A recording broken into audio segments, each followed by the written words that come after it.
We love you! Hello and welcome to Tribe Talk, the Galway Hurling podcast, with me, Patrick Earley and David Connors, where each week we'll discuss and divulge all the goings-on in Galway Hurling. We'll be taking an in-depth look at the club scene and of course focusing on inter-county, in this, Shane O'Neill's first year at the helm, all of which we'll do in the company of some special guests and former Galway greats. So do come along and join us on Tribe Talk, Galway's dedicated hurling podcast. Hello and welcome to this week's round 3 preview of Tribe Talk, where myself and Dave will look ahead to all the weekend's action in what promises to be an epic weekend of senior club hurling championship action, with, I suppose, essentially knockout hurling for a lot of teams this weekend. Dave, it's the kind of the first weekend we've had to look forward to.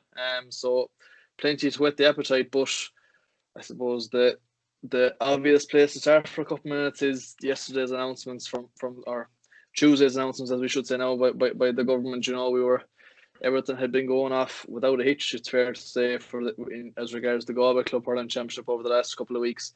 And we were the only thing we were bemoaning was the fact that there was only 200 people allowed to go into the games. And now we're looking at a scenario this weekend where there's going to be no one watching a lot of championship games. We're still going to have the 5 streamed, which it's going to become even more important this weekend, you know, but certainly not the position we all wanted to be in.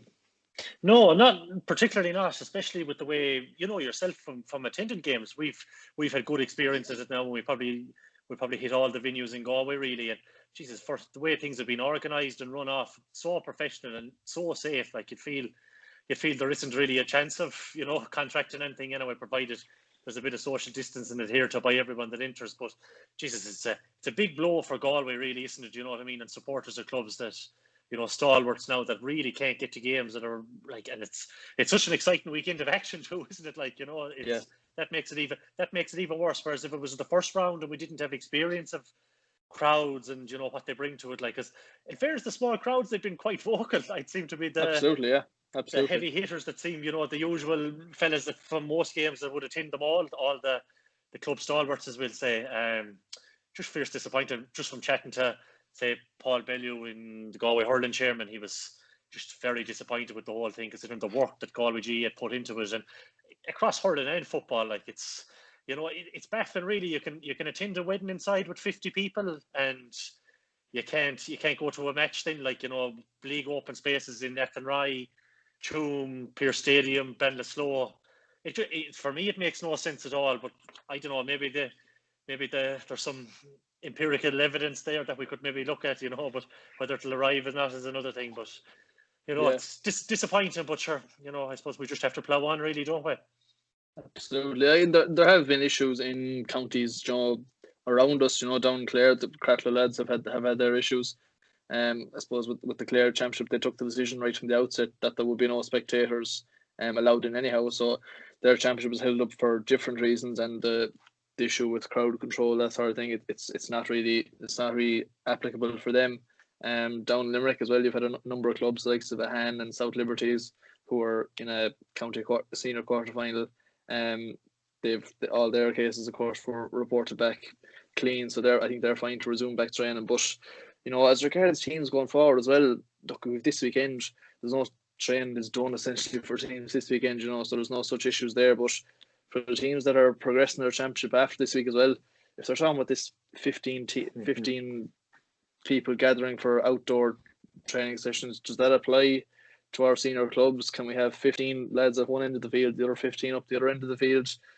I don't know how you can say you can have 15 lads training together and then come the weekend you're allowed to go off and play a full 60-minute game, 15 on 15, with 5 or 6 subs coming in each side. You know, it's just, I don't know.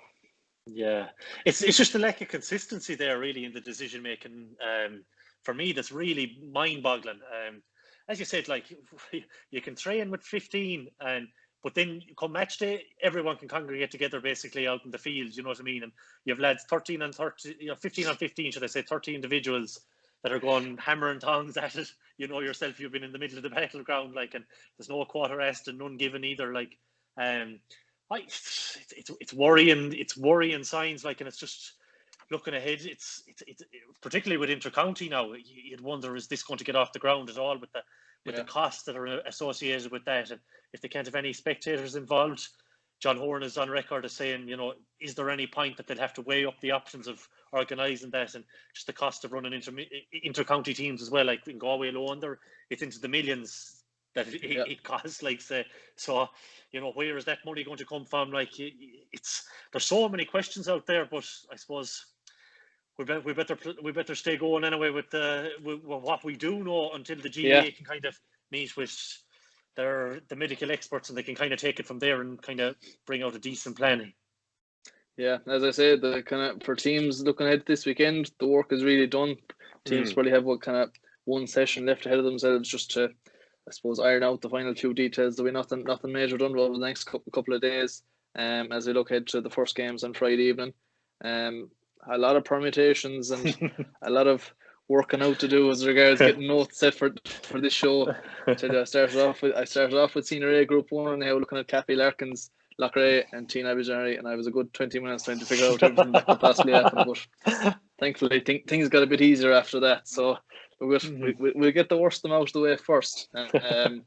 So Senior A Group 1, we have Captagal facing Tommy Larkins on Saturday at 6 o'clock in Kenny Park. And at the same time, of course, over in Ballinasloe, we have Loughrea against Teen Abergavenny. So the way we do the permutations for this group, we'll just have a rundown on all the potential results. I opted against bringing draws into it. We'll pray that there's no draws happening in this group. They don't happen. No. So if we're looking at a Captagal win plus a Teen Abergavenny win this weekend, that means Captagal and Tommy Larkins will go through. A Captagal win plus a Loughrea win means that two out of Loughrea, Cappy and Tommy Larkins go through, with scoring difference determining which of those two go through.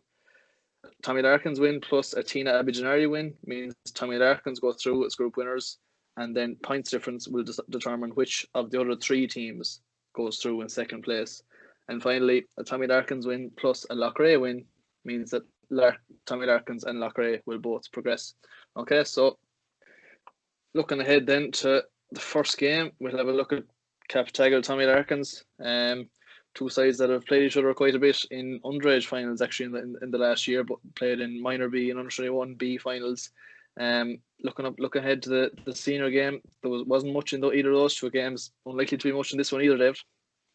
That's for sure. Jesus, try and call this one at your peril, really. Like, wouldn't you be, from a Larkin standpoint, if you happen to go out at this point after losing or after winning your first two games with an unbeaten record, beating Loughrea first day out and Teen Abergavenny, geez, wouldn't you feel like one of the most unluckiest teams, in recent years anyway, just to exit? But it's still a possibility, and they still need to go out and get the job done. Like, it's going to be a fierce, interesting battle, because styles make fights in this one, and it's Kevin McHugh is going to have a huge bearing, say, defensively, like there, and trying to nullify the space that Cappy love to feed off with their pace inside, whereas Cappy, the other side of the field, defensively, geez, they were pulled asunder really against Loughrea. They didn't know where they were coming and going. Like, say, someone like James Garvey, who'd never be really straight too far from his own goal mouth, was kind of out or out wing back at points, and it was a real worry. Like, especially when like if Larkins have such a frightening attack on paper, at least, like you have the trio there: Flynn, Gardner, Ronan Murphy, then you have Darren Duggan, and you have a few lads you can bring in from the bench. It's going to be a fierce, interesting one, but the pressure's on Cappy now, isn't it, really? Cappy have to get a result, and they have to do enough to get through. So I'd imagine they're going to come out all guns blazing and, really take the fight to them. And if Larkins can live with the early barrage, maybe that could be the sign of things to come. Yeah.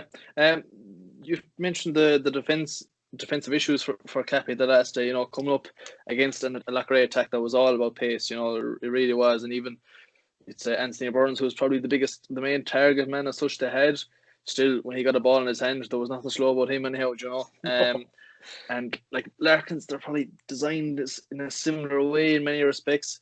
And then, especially when they're used to having to play against an extra defender, that means they're used to the ball out the field has to be good, and the ball they're hitting in has to be good, which is what Cappy struggled with at times the last day. So it's a case of ironing out the issues they had the last day, because if they don't, they could get caught here again.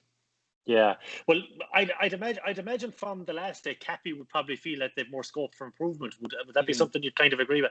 They kind Yeah. of, they were disappointing by all accounts, and we happened to see it on the stream as well. Wasn't great viewing and a low score, and not the usual scoreline you'd expect them to rack up from play either. You know, I think what was it, 1-2 they scored from play 1-2, overall.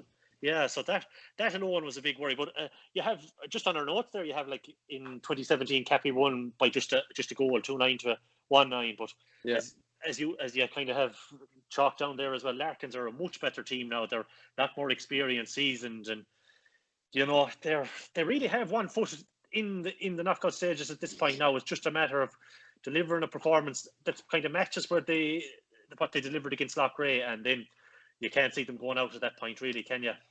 Yeah, the thing is, you look at where they are in the table.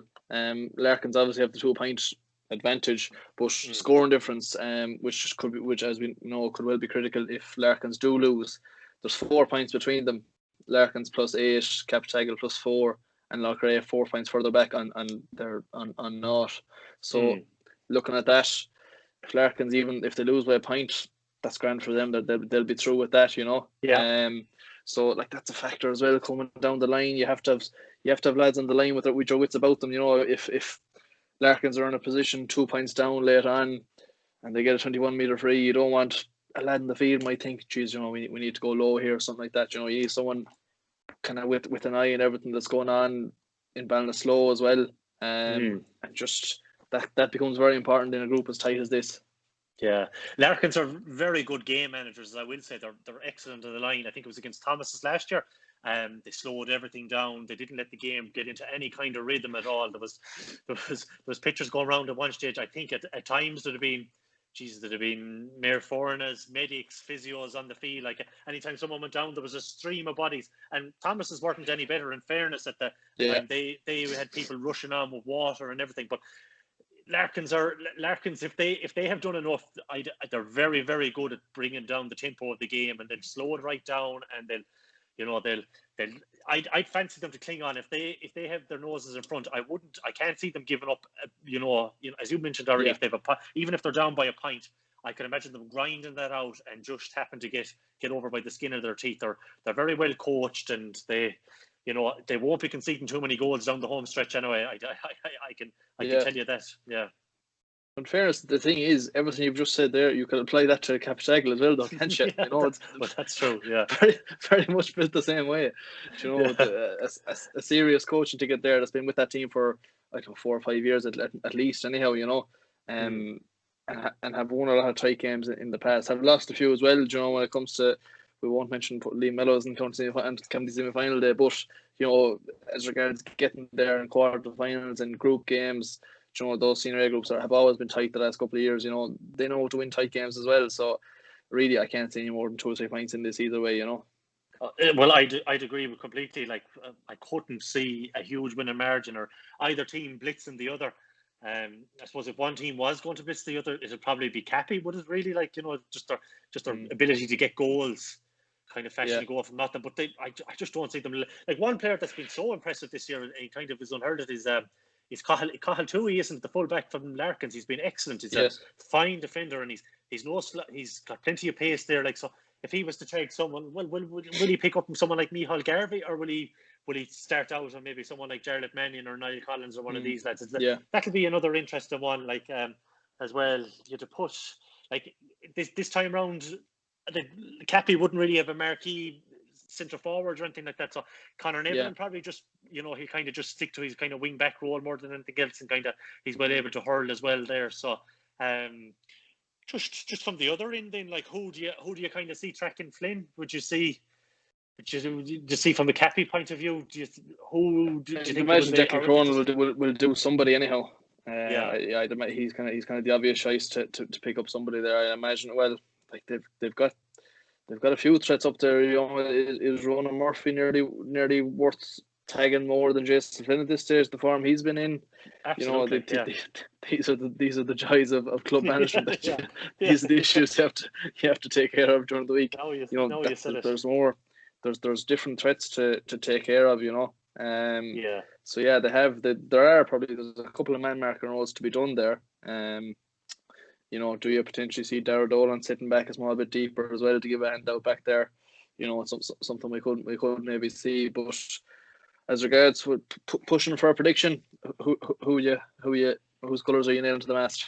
Oh, I am going to go with Jesus. It's fierce tough. I'm nearly going to go with Cappy, right? But I think Larkins will cover the differential that they need.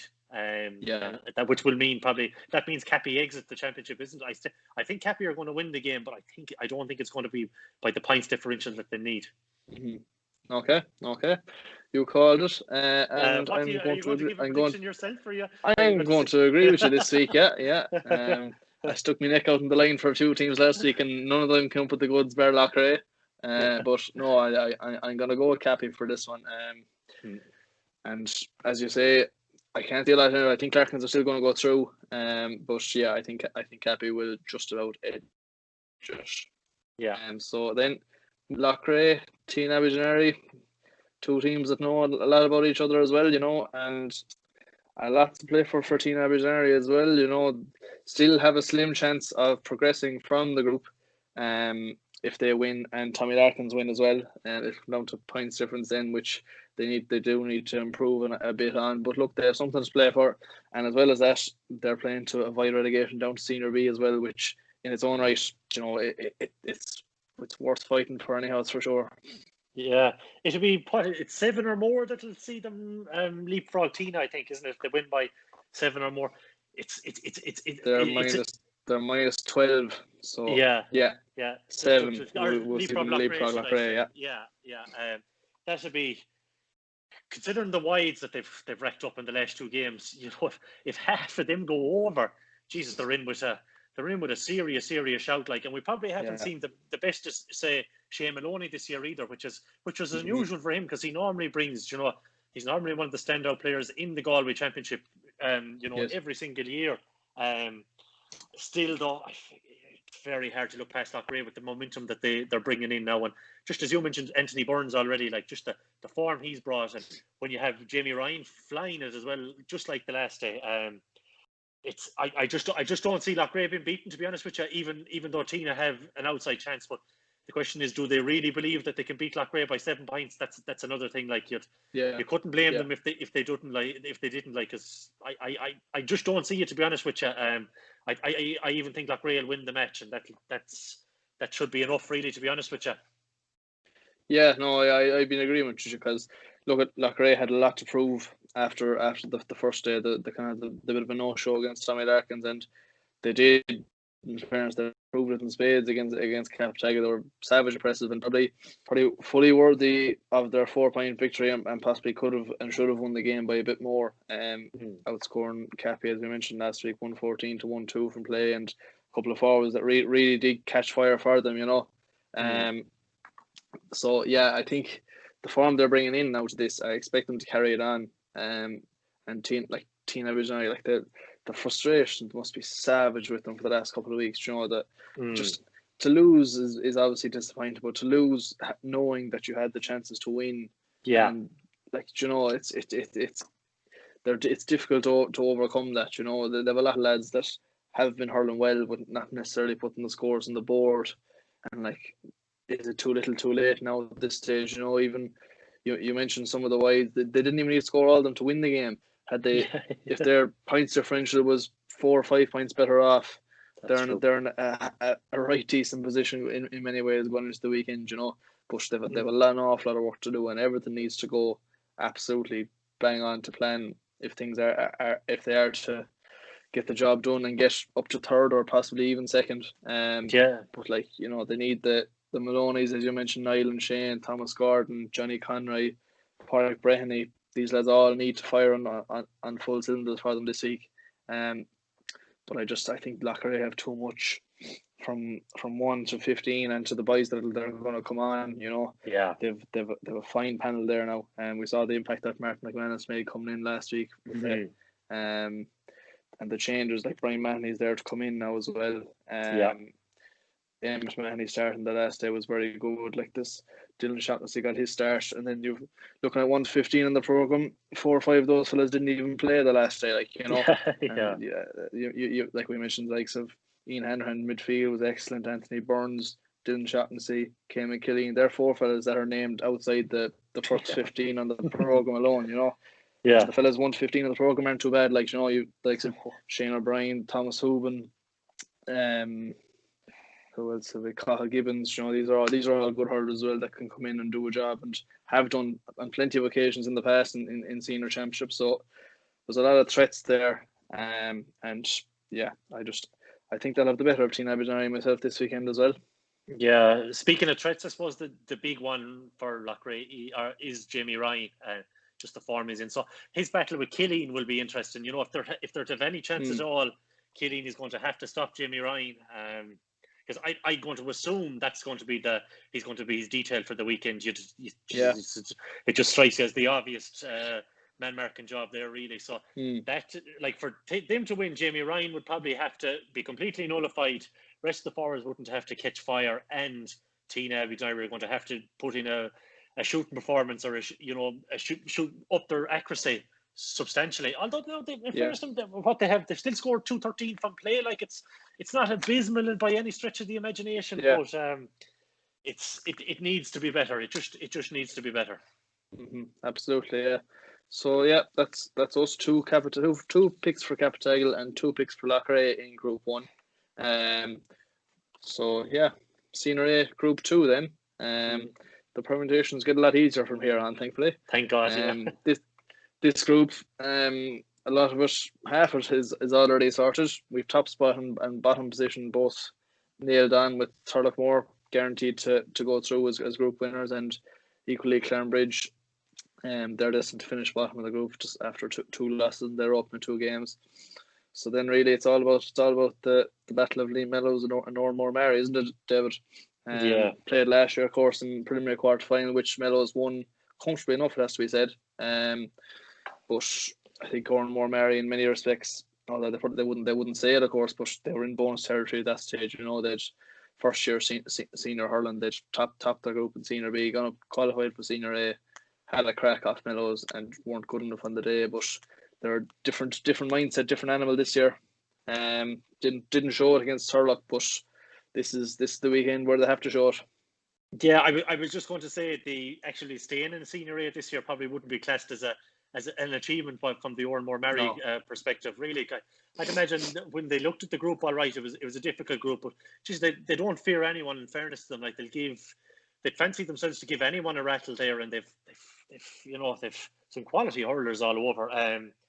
Still the same. I said it was 2 weeks ago that I still think Mellows are probably going to have just that bit too much experience and quality, and just ability to take on scores from 8 basically to 15, and maybe sometimes even further back. So a key battle for Mellows will be who will pick up Niall Burke.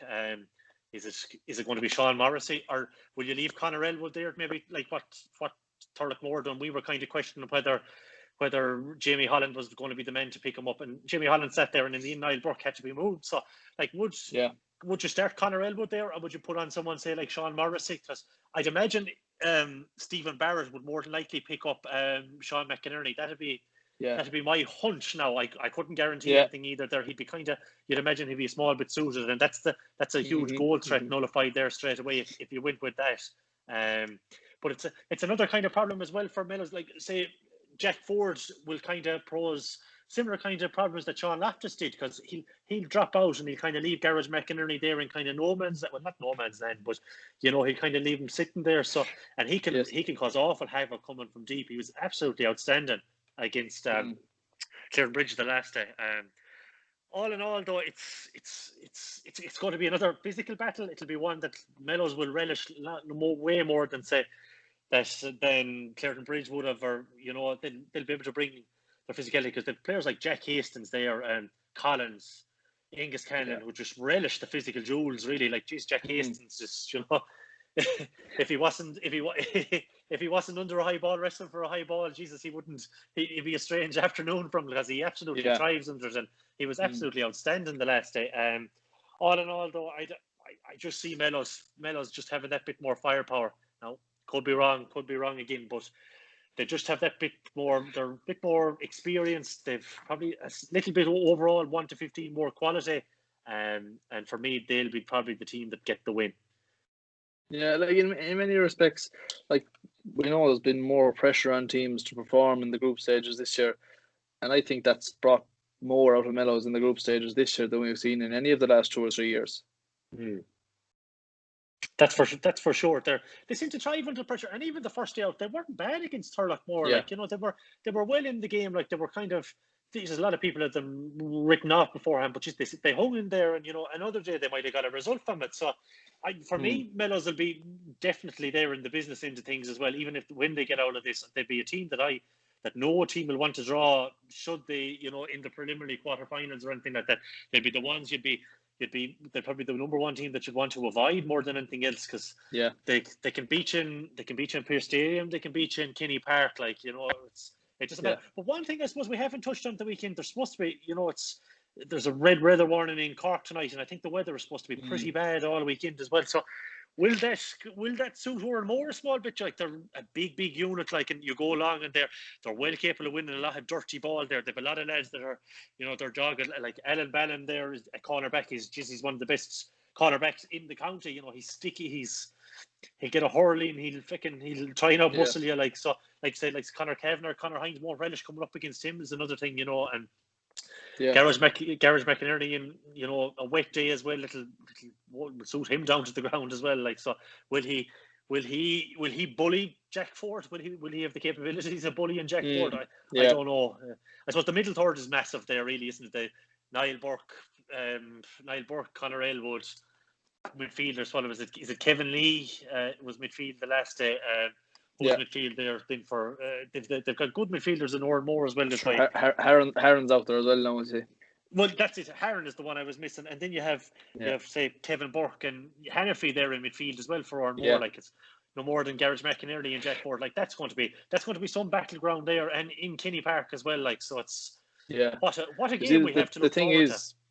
Yeah, absolutely. And the thing is, the worse the conditions are, the more important that midfield sector, that middle third, as we call it, because I suppose you're excluding the two full lines, all the half hours, half backs, midfielders, you're all in that in that section. You know, the worse the weather is, the more fumbles there's going to be, the more breakdowns there's going to be, the more ball on the deck to be won there's going to be. So the importance of jab lifting, that sort of thing, bursting out of tackles, breaking tackles, offloading to runners and striking the ball in when you have an opportunity, all that becomes more important in bad weather, because it's not as easy to play good quality free flow and hurling.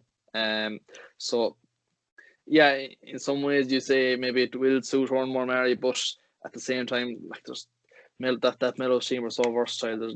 They can play it anyway, you know. They're on the go 3 or 4 years now, as we mentioned, and they haven't been playing in sunny weather every day they've gone out, you know. So, and as a team and personnel wise, they're so versatile as well. You know, you talk, we were mentioning the lads there, like Kevin Lee, Jack Hastings pushing up the field, Ty Hearn going back to midfield, all these sorts of changes. Sean Marcy out from the full back line to the wing. You know, Stephen Barrett can pick up a fella anywhere across the 6 defensive positions. It doesn't matter. You mentioned Sean McInerney. He could possibly even end up picking up Conor Hannafy, because on form so far this year, Conor Hannafy has been probably their top forward from play, and Niall Burke aside, I suppose, you know. He's hurling excellently for them. So, like, yeah, there are, as there are with every team, there's issues for Louis McQueen and Jerry McInerney to ponder this week, you know. But yeah, I just think myself, I think Mellows I like how they're going this year. I think they're really hurling well for, like, their team that over the last few years they've come into their own come the knockout stages, whereas now I think they're hurling better at this stage of the year than they have in any other year. And he's freshened the team up quite nicely, you know. Even personnel wise hasn't changed that much. Conor Hines is in corner forward, a young lad, his first season there. Bar that, it's kind of much as you were the last year or so, you know, but lads are getting a run in new positions, and it seems to be bringing the best out of them, you know. Kind of gives you a fresh perspective and a fresh outlook on things in many ways. And they were savagely impressive in disposing of the Bridge the last day, And yeah, I think they'll have too much for Oranmore Mary now myself. Yeah. Yeah, I suppose one thing that will be a big boost to Oranmore Mary would be, I think Paul Keane come on the last day, and he's a right good forward, and he'll go in there and he'll have a right good battle with David Collins if he goes in full forward. If he starts so, you'd imagine after coming on the last day he'd be pushing near enough to a start berth, and he's something different there, and he's another option when they do deliver ball in, because he's capable of winning it. Someone we haven't mentioned either, Ross Malone, who's capable of picking off a few points every game as well. The headaches are there from both teams, and matchups that are going to be absolutely critical. But again, it's, as we said before, I just think Mellows, they're quietly going about their business. No one's really talking about Tom Canlon really with them. It's all Thurlock, it's all Thomas's. These are the teams to beat. But Mellows are there doing it, because they went out in the bookies after losing to Thurlock Moor. I think they went out to 16-1 or something like that to win Tom Canlon Cup. Now I know a few lads that got on that and snapped up those odds pretty quickly, because that was just crazy pricing altogether. But madness, but they'll be there at the shake up again, and I think just they won't blitz Oranmore. I don't think they'll beat them by 9 points now, say, but what they did to the Bridge last day. But I think Mellows will beat them maybe 3 or 4, and that'll be it. And they'll be strong favourites no matter who they draw in the preliminary quarterfinals to probably beat them. For sure. And one final thing just to note before we move on. If things do end in a draw there, of course, that'll be good enough for Lee Mellows, as their scoring difference is slightly better than Oranmore Mary's. So just one other important thing to note. So yeah, second game of the group, we're not going to spend too much time on it because it doesn't matter a jot. It's Thurlock Moor against Clarenbridge, battle of top spot in the group against bottom place. Teams that would have played each other 2 years ago in Senior B in the decider really as to who was going to go up Senior A. And Thurlock Moor won that by a couple of points. Not a lot between the sides on that occasion, but fair to say they've gone in opposite direction since, really, haven't they? Thurlock going up the way, and the Bridge at best kind of maintaining that same level, if not going backwards slightly. Yeah, Thurlock have just gone into a completely different animal. But one interesting thing from the game of the weekend will probably be, with Thurlock going so well in the intermediate championship, they won't want to, make wholesale changes either. They won't want to. No, absolutely. They won't want to weaken that squad, because they have aspirations of winning both competitions. So I'd imagine Thurlock will probably have to go with probably a strong 15, regardless if they want to not. There might be 1 or 2 lads that might be carrying a few knocks there that they might want to give a break to, and they do have the. You know what I mean? The Badgers to come in and a few more like that, but they don't. Yeah. They're in an awkward position where they don't want to weaken themselves too much for intermediate either. So, Clarenbridge, what are they going to bring to the table really here? It's, even if they win, it's everyone's going to be looking on and saying, Jesus, it's too little, too late now. Why didn't you do that? In the first 2 games, So yeah.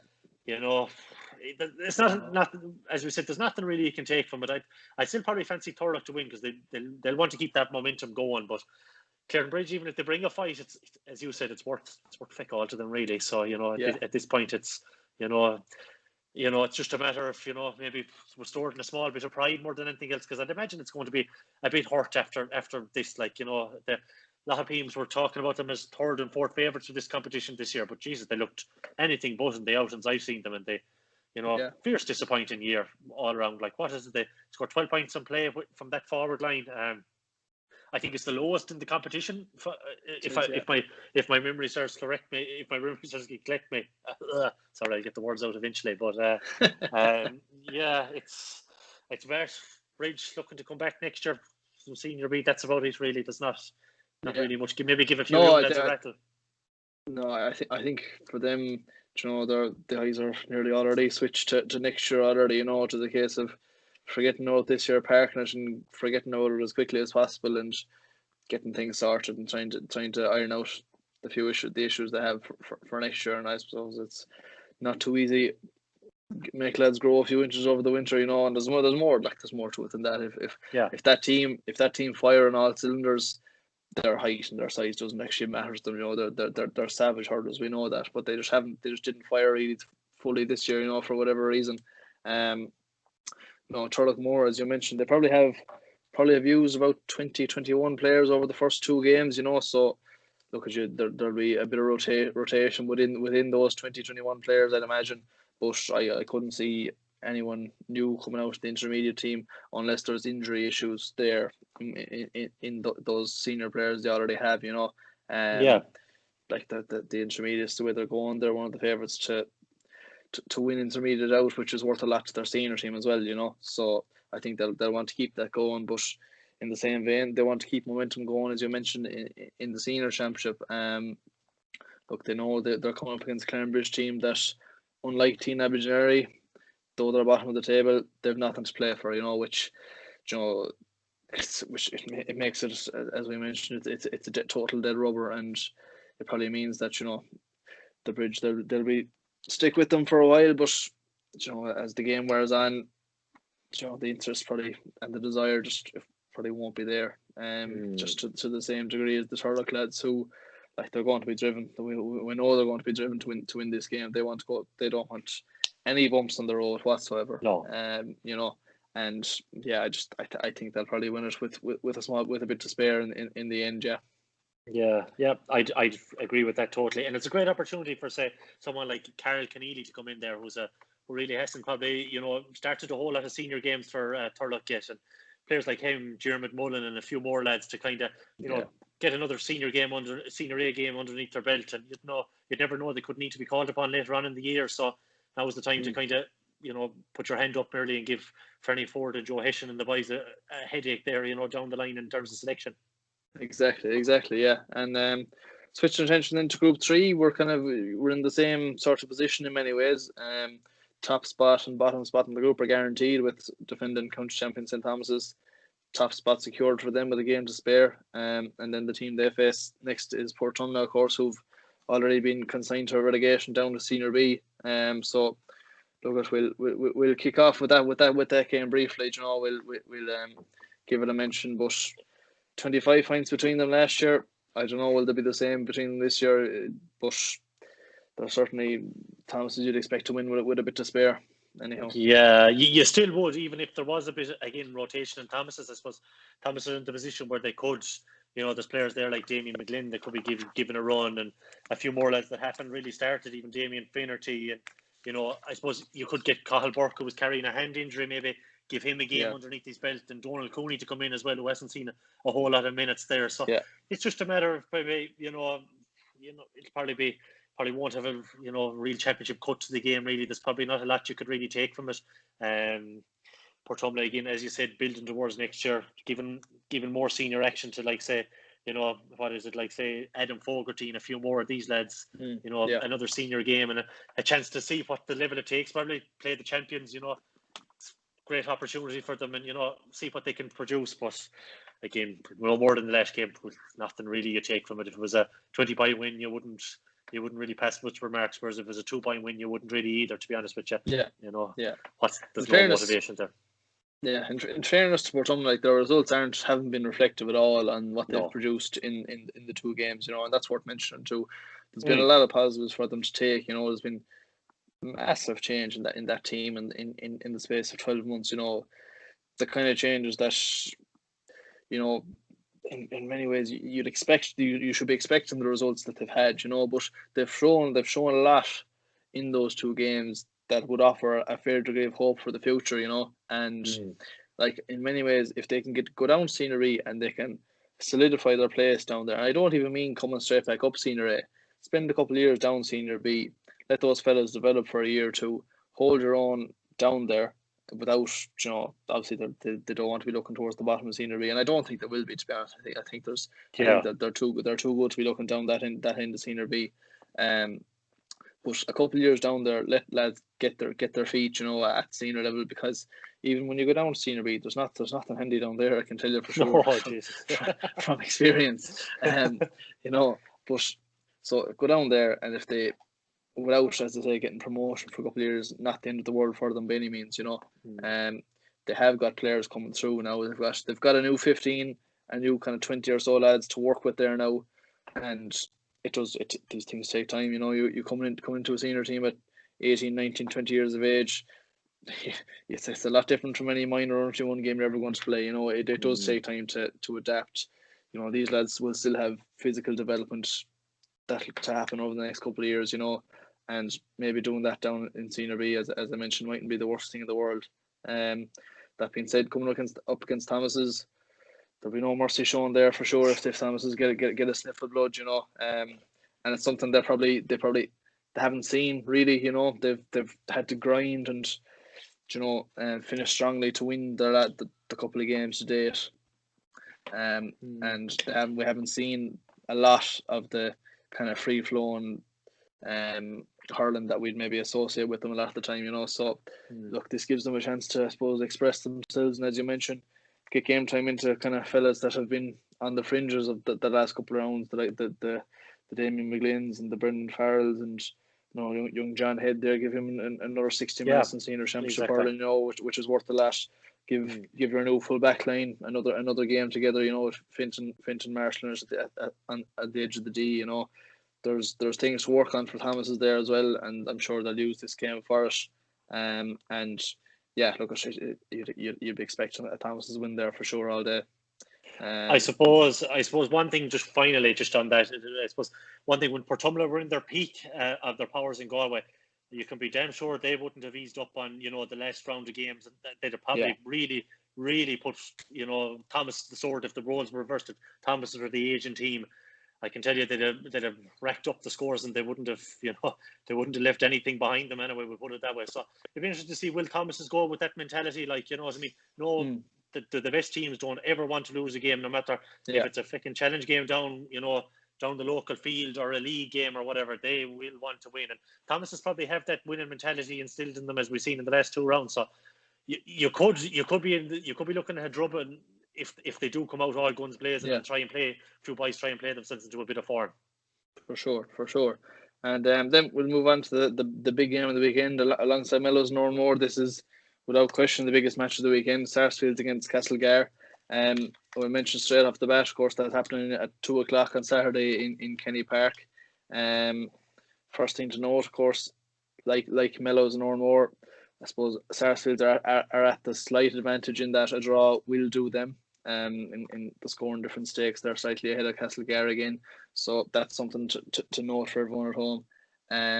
But look, the two teams, all eyes on the win here, and on scoring difference, the two most impressive attacking teams in the championship to date. With 7:31 from play for Castlegar, and Sarsfields coming in with a paltry 4:23 in comparison. Certainly appears that way compared to Castlegar. Sure. But yeah, two sides that have really impressed in the championship so far, David. Absolutely, Jesus, they're. It's a pity one of them has to go, because we would have loved to see them in the. Would have loved to see them in the. Assured of getting out of the group, and they would have been at the business into things like. But just starting on Sarsfields, it's probably the injury concerns there to Darren Scahill and Kevin Hines are going to be massive concerns this weekend. Like, if them two don't play, could that potentially swing the tide towards Castlegar? I don't know now. There'd be huge blows regardless anyway, but like, interesting to see where Joseph Cooney will play as well, considering how he was more influential, shall we say, as he dropped deep against Thomas's, and he kind of got on a lot of ball there. And to be honest with you, I think we've all mentioned it before, but in my eyes, he's probably one of the best sweepers in the county, if not the best. In playing that role over the last few years. Jesus, I've seen him in Kenny Park there, and he was nearly winning games on his own for them. He was that influential. Especially when Castlegar will have Sean Erie sitting back there, and there will be a 2-man inside line. Now, I haven't heard anything on Inda Kincannon his red card. So no, not right, no. No, so I don't know what the crack is there, but if probably Ivan Kenning didn't get off, there's very little chance of Inda Kincannon getting off. So that'll probably tell its own tale.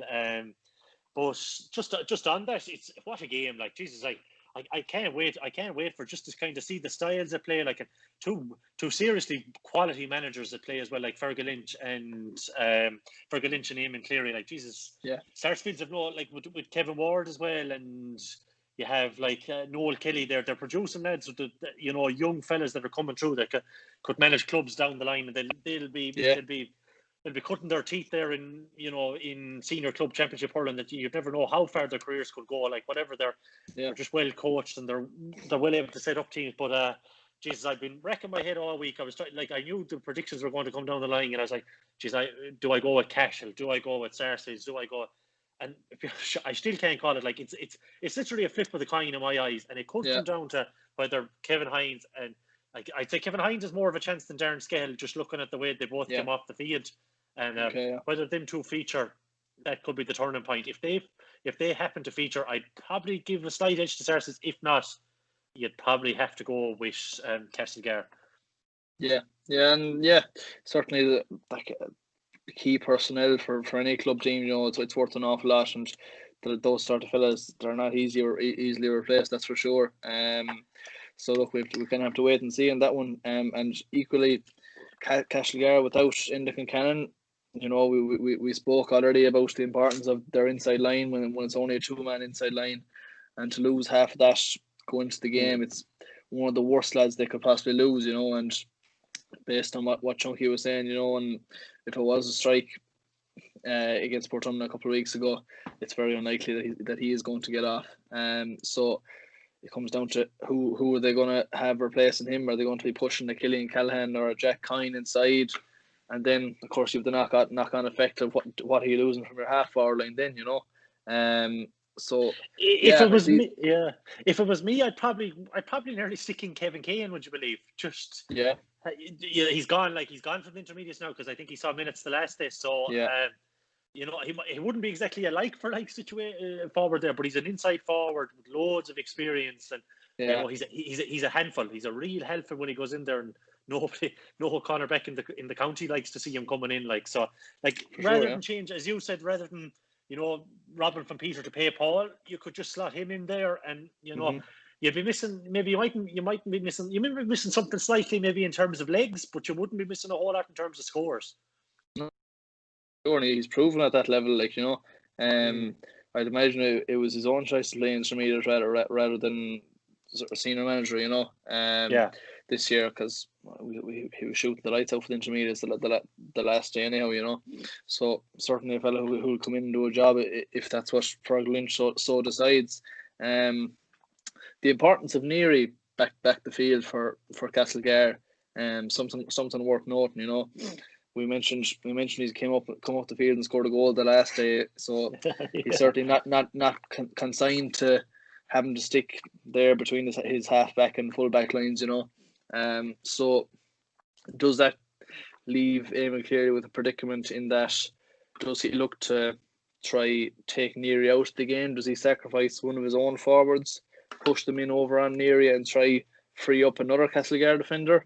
Something that has been tried before, of course, against sweepers, and maybe something we might see. Equally at the other end, you know, a lot of teams, they have detailed fellas who will go back and sweep. You know, you look at the Galway team, whenever they've been a sweep for the last couple of years, Aidan Hart is that detailed man who he knows how to play the role. You know, it's something we all know it's going to happen before the decision is even made when Galway goes to play Wexford. So that's something Sarsfields are going to be thinking about this week. Is Joseph Cooney the best man to do it? Yes, he is. No question about that. Are they going to bring him back there? A lot of that could depend on whether the two boys are fit or not. If one of them is fit, if both of them are fit, maybe he won't go back. If one of them, maybe they'll free up, I don't know, a Darren Morrissey or even Darren Scahill himself, or an Ian Fox dropping back in there, maybe something like that. The possibilities you could see. And then if the two boys aren't fit, I'd be almost certain he'll go back anyhow. He may go back in any case. You know, these are all the kind of the little details of what we have to look forward to, and we can only find out once that ball is thrown in on Saturday afternoon. You know, so it's certainly worth of that. Like they're not showing, they're not stuck up the other end. That's the thing. Like, you know, Alex Kinnear didn't play the last day. You know, and in his absence, like Mark O'Regan came in, who of course he's still hurling, or was still hurling with St. Rayfields last year as well. Another really exciting forward who he played senior last year. That last year was his first year in it, you know. So like they have a lot of talent. Like their subs the last they came in: Alan Ward, John Cooney, Alex Kinnear. All three started the first. All three started the first round. You know. So like, and then the likes of Jeffrey Lawless, Mark O'Regan, as you mentioned, they got their start the last day. So. Look, you're kind of blessed with an abundance of riches up that end of the field.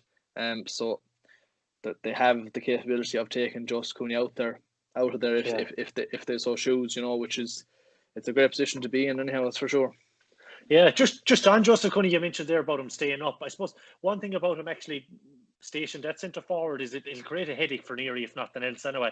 Because he'll have to kind of keep an eye on him. So he's he won't be picking up as much softball. Maybe not softball isn't the right word, but ball that he read well and stuff like that. Like Joseph Cooney is when he's on song, you probably need nearly 2 men to keep an eye on him if nothing else. So as you said, that creates openings for say like Kevin Cooney or Niall Morrissey or fellas like this, like who could be an attack or just like that. That's as you mentioned there already. Just the embarrassment of riches that Sarsfield haven't had over the last years. Now they have with Mark O'Regan and John Cooney, Alex Kinnear, like as you mentioned, didn't even start. Like these lads, just two of them like coming on. Like what a player, what a talent John Cooney looks, and he was only sprung from the bench. Like so, it just tells you that just the options that Eamon Cleary has at his disposal, and they can play in a variety of ways now because of that as well.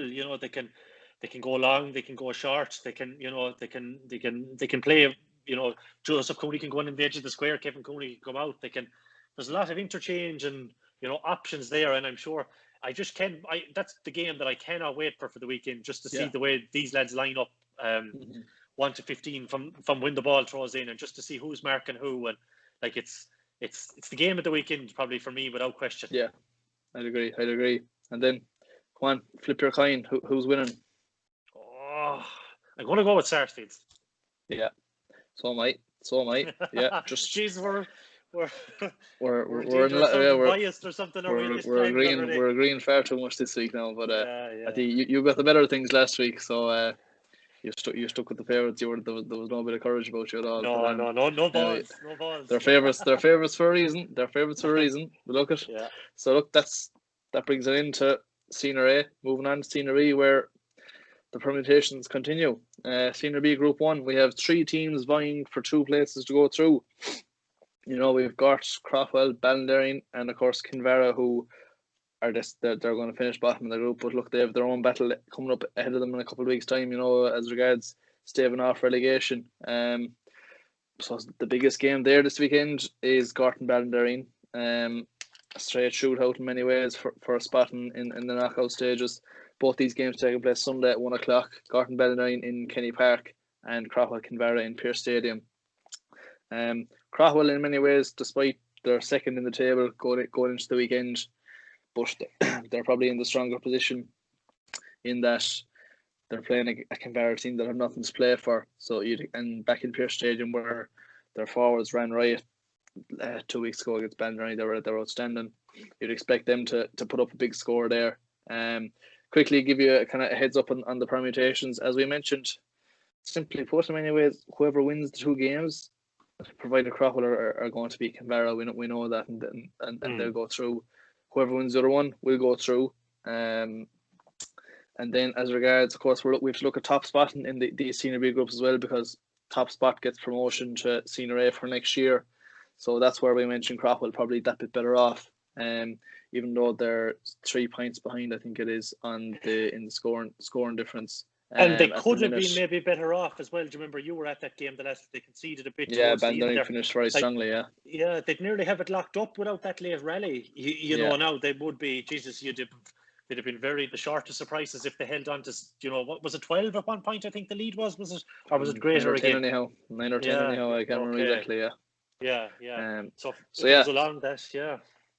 So yeah, in that regard, you'd expect probably, if Gort and Crofwell do pick up the wins as they're both favoured to do so, you'd imagine Crofwell probably will cover the 3 points that they need to get their noses ahead of Gort, because Gort are in a position where they can't be looking at scoring difference. All they can look at is Ballinderring in front of them and making sure they try to pick up a win there, because there'll be nothing handy with that. And I'd expect more from Ballinderring this weekend. I really do, because they had their 2 chances and they didn't take it the first day against Crofwell. They disappointed themselves, and I know that certainly their fans in that the last day. So, and coming up against Gort now, it's a great opportunity for them, and I certainly expect a bigger performance from them.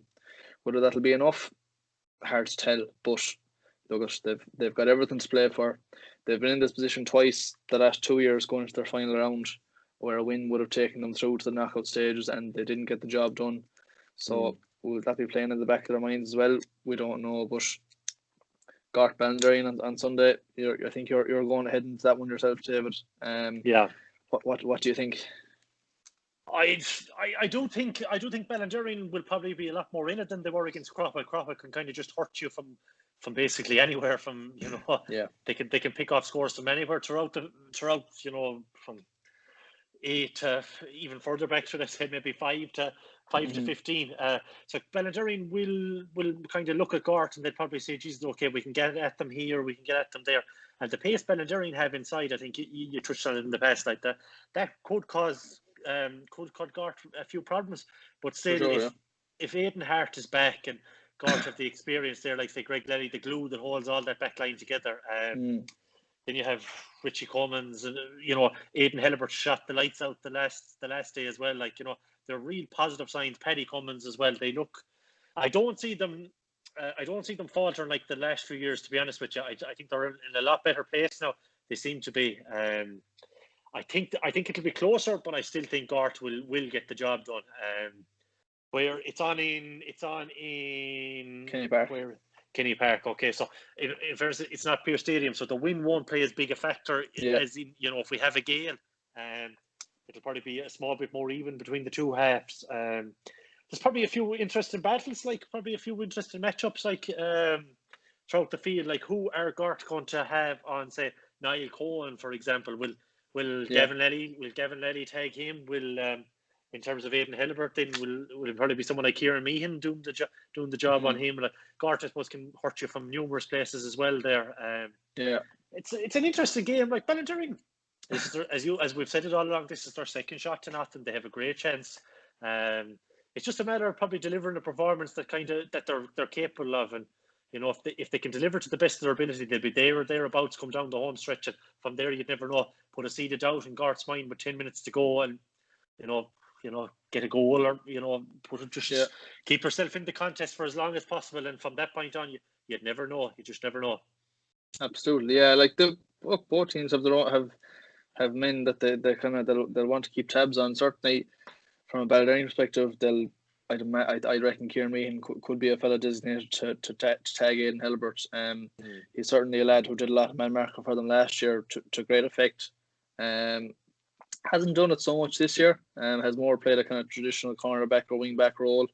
But look, it could be something they look at. Because Hellebert was outstanding. He started off with midfield against Cropwell the first day, but was centre forward throughout the last day. Okay.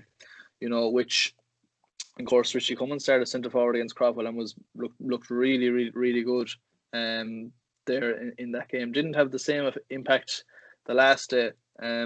He went back inside, and Mike Mullins came out in the wing, and Mike Mullins had a very good game the last day. So okay. Like they have Ronan Burke and Mike Mullins on the two wings now, who obviously they're two similar players in many ways in that they're both bloody giants, Lord Jesus. So I wonder, would they consider pushing one of them back inside, pushing Mike Mullins back inside, and that gives them the bit of size in both lines, and maybe bring Richie back out. Look at something we might see at some stage, gives them more pace coming in from the half-hour line in, and it kind of gave them a nice balance against Cropwell. I thought they kind of had threats aerially, and then when the ball was on the deck and Cummins got it in his hand, he won that penalty for them early in the game, with a brilliant run through and won a nice few frees coming through from the half-hour line, which I didn't see it as much the last day against Kinvara, Okay. So that's something that they'll certainly be looking at. Of course, they'll be hoping to have a full strength 15 back on the field. We still don't know how serious Hart's injury is, whether he's back. He's run around the place fairly well, like bringing on water and helping out the last couple of games. He's certainly not a fellow who's limping badly or on crutches or anything like that. Packy Lally didn't play the last day as well. I'd imagine they'll be expecting to have him back. Look, he's kind of solidified there at wing back the last number of years, and he's a right good club hurler in fairness. So. Yeah, they have a lot of threats, but equally at the other end, look, as you deduct the stats there and the top scorers from play in Senior B, and you've, a couple of Ballinderry fellas up there, Niall Cohen, the two Larns, Kevin and Rye. They're both scored. They're all scoring heavily from play. They were all very good for spells against Crofwell the last day, just not throughout. So all those fellas, if they bring a full 60-minute performance, David O'Connor, if he gets up ahead of his team with centre forward, he's one of the hardest men in the county to stop. He's an imposing figure, that's for sure, and plenty of hurling in him as well. So look, they've got a lot of threats up there themselves, and in many ways maybe they're better off just looking at themselves and trying to get their own ship in order rather than worrying about what Gort are going to bring to the table. Because it all starts off with your own performance. There's no point stopping Gort if they can't do anything themselves. So if they get their own performance right first of all, and then worry about Gort, they'll be a bit of the way there anyhow. Whether they're going to have enough to win it, at the end of the day, Gort have the know-how, and they know how to win those sort of games. And I think they'll probably just have that bit too much for them. Bit of cuteness and a bit of know-how coming down the home stretch. And I reckon they'll win it by a couple of points, but not a whole pile more. Yeah, which will in turn, then I'd probably agree with that as well, which in turn will probably more than likely see Crofwell take the promotion bid. Now, at what point do Gort really start to go for, you know what I mean? What point when the game is wrapped up? Like I don't think they can start pushing for goals or anything like that too early, because you'll have to put Ballinderry away before you start thinking of anything else. The thing is, they might never have Ballinderry put away. Well, there you go. Yeah, exactly. This is a game that could be won in the last couple of minutes, and I reckon there's a fair chance it will be. They're going to know. They could know by half time that top spot is out of reach. They're going to have ears on what's happening in Pearse Stadium, and if Crofwell have a big lead built up by half time in Pearse Stadium, and there's not a lot separating Gort and Ballinderry, all eyes has to be on getting into the knockout stage and forget about top spot in the group. Being down Senior B certainly isn't the worst thing in the world, and if you want to Gort any harm in the wide earthly world to be down there for another year. So well, you look at some of the teams going out this year, say of Senior A, you look at someone from Oranmore, Oranmore Mellows and Mellows and Sarsfields and Cashlegare, like one of them has to bow out, whereas Gort will still be in the championship no matter what. So it's not a bad year to be playing Senior B, if the cards can fall your way.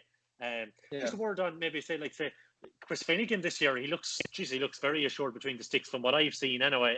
You think taking out a goalie like Gavin Lally, former Galway panelist out there, but they don't seem to have lost anything, and they seem to have, if anything, they've gained with Lally outfield and Finnegan between the posts. And you had that video of him blocking Whelan's bullet of an effort, and his restarts are good and everything from what I've seen. So it's another interesting boat to Gort's, for Gort to have at their disposal as well. For sure, a lot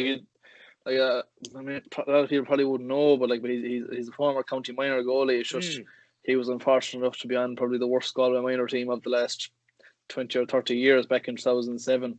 I remember they got absolutely hockeyed by Cork in the All-Ireland quarter final, the first game up in Croke Park.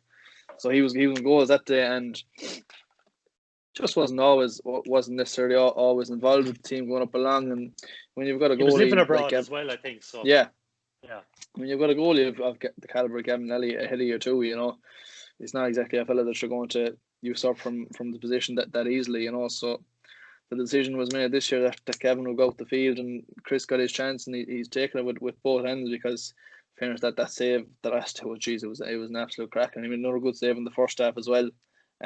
He's a top class shot stopper, and with him, he's not that experienced playing senior championship hurling. He's played a few games certainly down through the years, but he's never been the established number one in that Gort team. So he's going to be growing as the games go on, and that he's only going to improve. So certainly a nice solution to a problem they didn't really have, but certainly think that it's worked out really nicely for them anyhow. That's for sure. So on that, Gort wins, I think. Yeah, I think so. And second game, Crofwell Kinvara. We expect Crofwell to win here comfortably enough. just the array of talent they have up front the last day, especially, they played Orthodox 15 and Tom Monaghan, Jamie Ryan, Niall Healy, Adrian Prendergast, Shane Dolan. It's a frightening attack, really, isn't it? Like, it's just if they get going, Yeah, but they're always one of the top scorers in the championship, really. No matter where they're, if they're in senior A, they're always there. They can just hit you from absolutely anywhere. And say Adrian Prendergast again now seems to added another dimension to them. Jesus, as if they didn't have enough of quality forwards as well.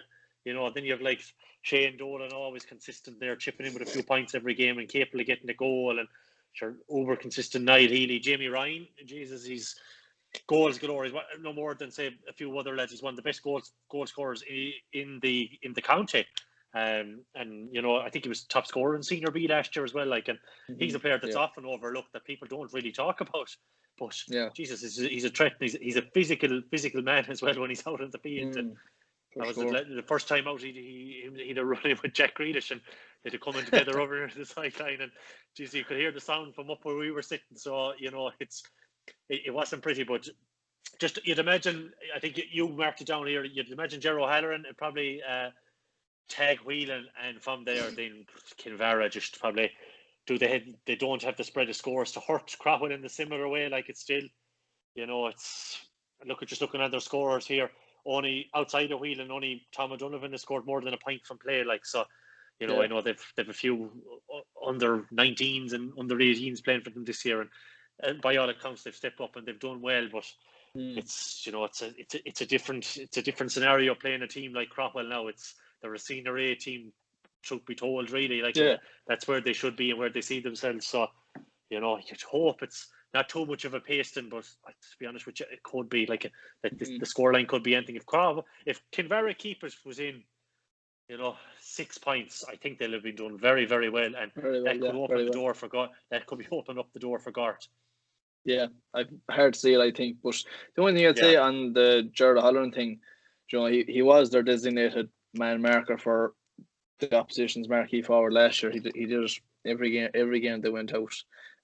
Hasn't done it this year so far. He's been playing out midfield.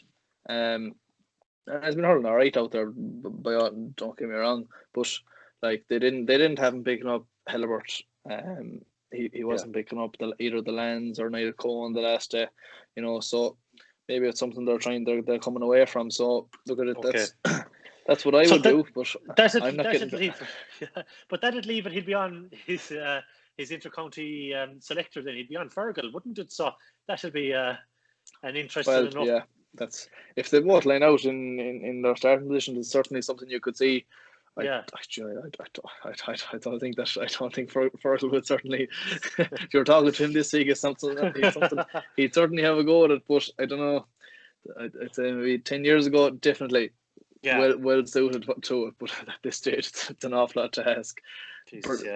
Excellent in all shape as he is in, but no, certainly, and in fairness, going back to full back, he's done very well. For sure. There, on Mike Mullins the first day against Garton did a fine job there, and was solid, very solid the last day. Now Cohen had him in a small bit of bother the first few minutes, but got the grips of things quickly enough now and helped shut out Ballinderine.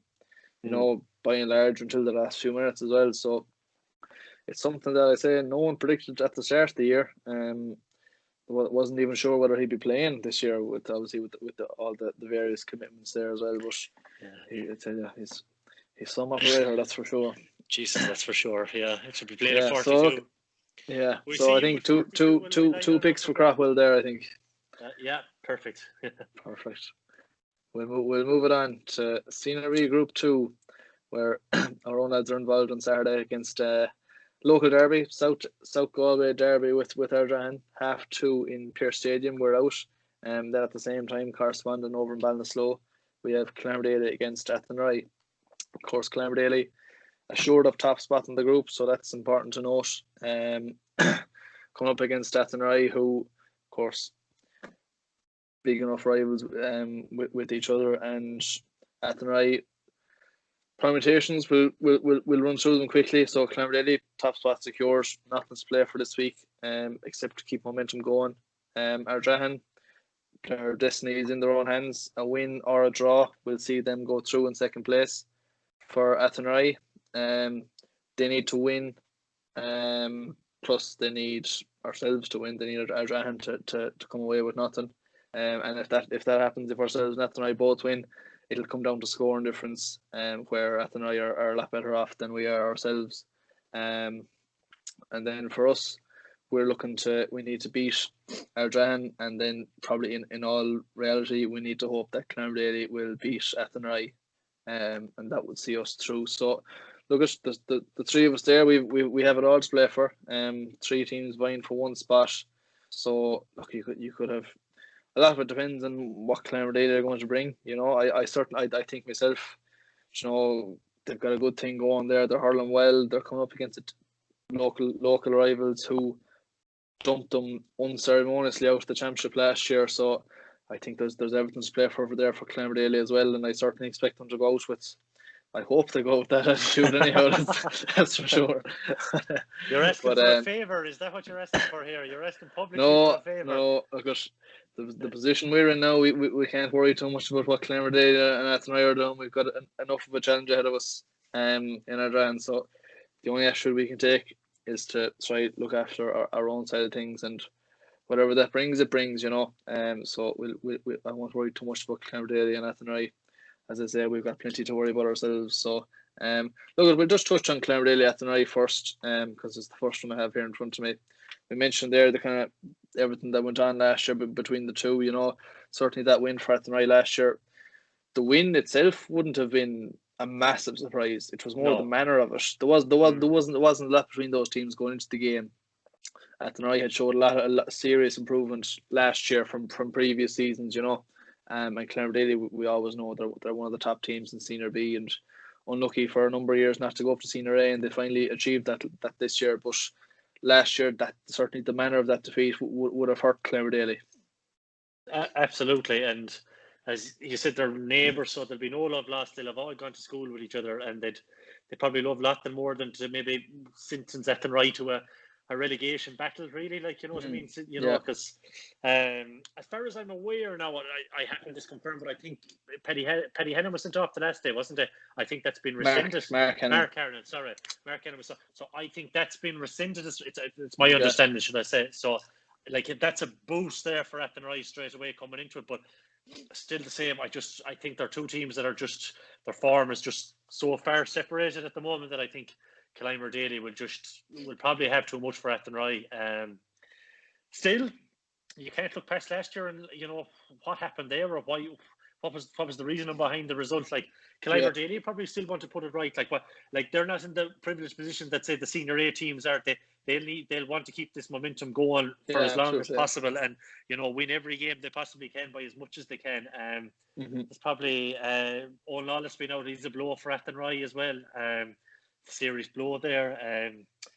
I just don't know. Athenry just haven't been firing this year, really, on all cylinders, like the way you'd expect them. You expect an under 21A championship winning team, basically the bulk of it, to step up and, you know, kind of take senior by storm, but it just hasn't happened for them. Particularly up front, I think they haven't really, outside of Keane Burke, they haven't really, you know, blown anyone away, or, you know, like the teams that they come up against have cope with them reasonably well. Just looking on paper there, they have an array of quality players though. Like, they really should be, you know, performing slightly better maybe than they currently are. You know, just all over Ian O'Shea, Shane Quirk, Noel Keogh, the Hennons, Martin Cullen, Keane Burke. Jesus Almighty, like that's a team that no one should want to play. Still all the same. For me, it'll be Clonmerdale keeping it going. I'd expect them to win and gain revenge from last year, and, you know, while they have the opportunity to stand on the throat, they'll probably take it. Yeah, I think the loss of Conor Burke this year can't be underestimated for Athenry. You know, he's been centre back in the team for a number of years, and, you know, a really good quality club hurler. You know, and with him playing centre back, Paddy Hennon was up in the half-hour line for the majority last year. He was actually back wing back, I think, in that game against Clonmerdale last year, which worked a treat as it turned out. But he had been going very well at centre forward for them, and John offered them another outlet up front, which they probably need, because there's a few fellas up there that just haven't been firing that well for them. Rowan Hardiman yet to really get going this year. Keane Burke has been very good. Paddy Rabbit has been very good this year. Really growing into that starting role. At full forward, real target man, real good outlet for them. Plenty of pace about him as well, and obviously, as a goalie, his striking is going to be pretty good. But yeah, no, Conor Burke's loss certainly has been a big impact. He's a massive player to take out of any team. He was one of the key players on that Athenry team. Clanmar Daly, things have clicked quite nicely for them the last 2 days. Hurled quite well, especially the last. They really hurled very well against us. We mentioned Brian Burke. We don't need to say much more about him. He's hurling as well as he's ever hurled, if not better. It's probably in the form of his life at the minute. He's in good shape and he's got no injury worries. So certainly. On that evidence, look at their kind of momentum into the game. Athenry, it's kind of win or bust for them, and the reality is they know a win, and then they're hoping we do them a favour in beating Ardrahan as well, and the scoring difference, it's there's what is there, how many between us? 9 points between us, and in a group as tight as this, it's unlikely that's going to we're not going to cover that really, if we beat Ardrahan a point, we'll be doing savage well, we'd be delighted with that, that's for sure. So look, as I say, a lot depends on how Clanmar really go out. If they go out and perform like they've done in the first 2 games, they'll probably win the game. Anything short of that, Athenry, the ones with everything to play for in many respects, you could see Athenry getting a win there as well.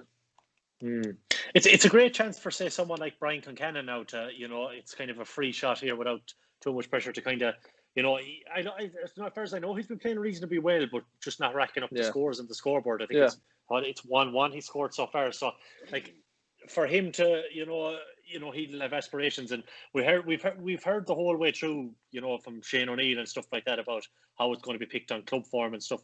How the players are going to be, they're going to take club form into account maybe greater than it's ever been before. So Concannon now he'll be eyeing up this game at the weekend, and it could be a fixture where he could run loose. It's Athenry have kind of, they've stylish enough defenders back there who like to be on the ball. They wouldn't have as many man markers as they would like, and with Brian Burke firing on all cylinders, it kind of creates a bit more space for Concannon really. So I'd imagine we'll see him. I just have a feeling he could light it up this weekend, and he could come away with a serious haul if the opportunities present themselves for him. Okay, well, I'm going to leave the predictions to you this week for this group. I'm not getting involved, so we'll leave you with the casting vote here. Yeah, well, on this one, I have to go with Clanmar Daly. Really, it'd be crazy to go for anyone else just on current form. Yeah, absolutely. Yeah, fair enough. And secondly, then for ourselves, Ardrahan. Last played 3 years ago, I think it was, in our first game, Senior B. We beat them that day in Athenry. That was probably a similar Ardrahan team to us there now. Just they were kind of only starting out really at that stage. That was their first year or two. Keenan Fahy, as we know, is in outstanding form. He's the top scorer from play in Senior B. If top scorer from in Championship. Yeah. With 3-5, so look, there's your first port of call on here. He's obviously someone you have to think about during the week. So we don't often play really, despite being only a couple of miles apart. Played in a league game last year, which that's not worth the whole pile. But haven't actually drawn each other. We've been in both main Senior B for 3 or 4 years now, and have only drawn each other the once. And obviously now this year again. So not a whole pile to go on in terms of past meetings, but look at Ardrahan beat Athenry and by 3 points, and we got the draw against them. So kind of that's what you certainly have to base a lot of things on. So, what are your thoughts? If you could get some kind of handle on Keenan, you'd have to say you're in with a bit of a shout. Now, I'll be honest with you, I hate to say it to you, but I think Ardrahan are going to win. I just think. Although looking at the scoring difference here, they have outside the goals, they've only scored 11 points from play, so that's kind of worrying in a sense. Whereas ye have 13 from play. Like if you take Hardly shooting the lights out. no, that's fair, but 11 points isn't great over 2 games either from their standpoint. I know that they have the 3-5. Like if you remove Keenan Fahey's 3-5 from that, no, there's no point in removing him because he has it racked up. Yeah. I know what you mean, though. Yeah, they will be looking to others like to step up there, like say Ross Albertini or Liam Ford or a few of these lads to kind of chalk up maybe a couple of scores and maybe take a bit of the pressure off them. Really, Sean Gardner's he's good from frees, but can he bring a bit more to it from general play? That remains to be seen. If you were kind of looking for matchups, you'd probably say without going into tactically, you'd probably be looking to put Adrian Tui on Keenan and kind of nullify him, and then it becomes a battle straight away. I still think, it's Ardrahan for me though. To be honest with you, although there'll be no love lost between you, and you'd have plenty of banter back and forth in school between a lot of these players as well, so they know each other ins and out. And you can never call these teams when 2 teams play each other and they've all gone to the same school. It can be interesting enough, but you'll bring your own challenges in the same way. Like Evan Hunt and Joey Gantley, and you probably expect a bit more from Kevin Keegan up front and Porrick Landers, and I think John Milam was up front the last day as well, was he? What I mean? So there you go. Your forwards there that can hurt you, but then in the opposite scale, you have your Sean Gardner's, your Tanyans was up there the last day as well, who we haven't even mentioned on. He's a bit of a headache in himself up there. That you'll probably want to keep an eye on, but no Johnny Glynn obviously, which we won't even go into now at this point. There's no point discussing it, but tentative nod towards Ardrahan. I'd say I'd probably give them, but I wouldn't be too surprised if I don't think there'll be too much in it. I think it'll be only a puck of the ball, to be honest with you. The only thing to note, and it's a pain there, Stephen has to talk about it, but we're talking about weather conditions over the weekend. This game is 6 for Pearse Stadium, which I think I'd imagine both teams are dreading it, to be honest, because Gort or Beha playing Ardrahan and they're bringing us into Pearse Stadium. Look, I know there's a limited amount of pitches available and everything, but if the weather is middling over the weekend, it's the last place you want to be hurling anyhow, that's for sure. So that's more than likely going to be a factor in itself, Sure.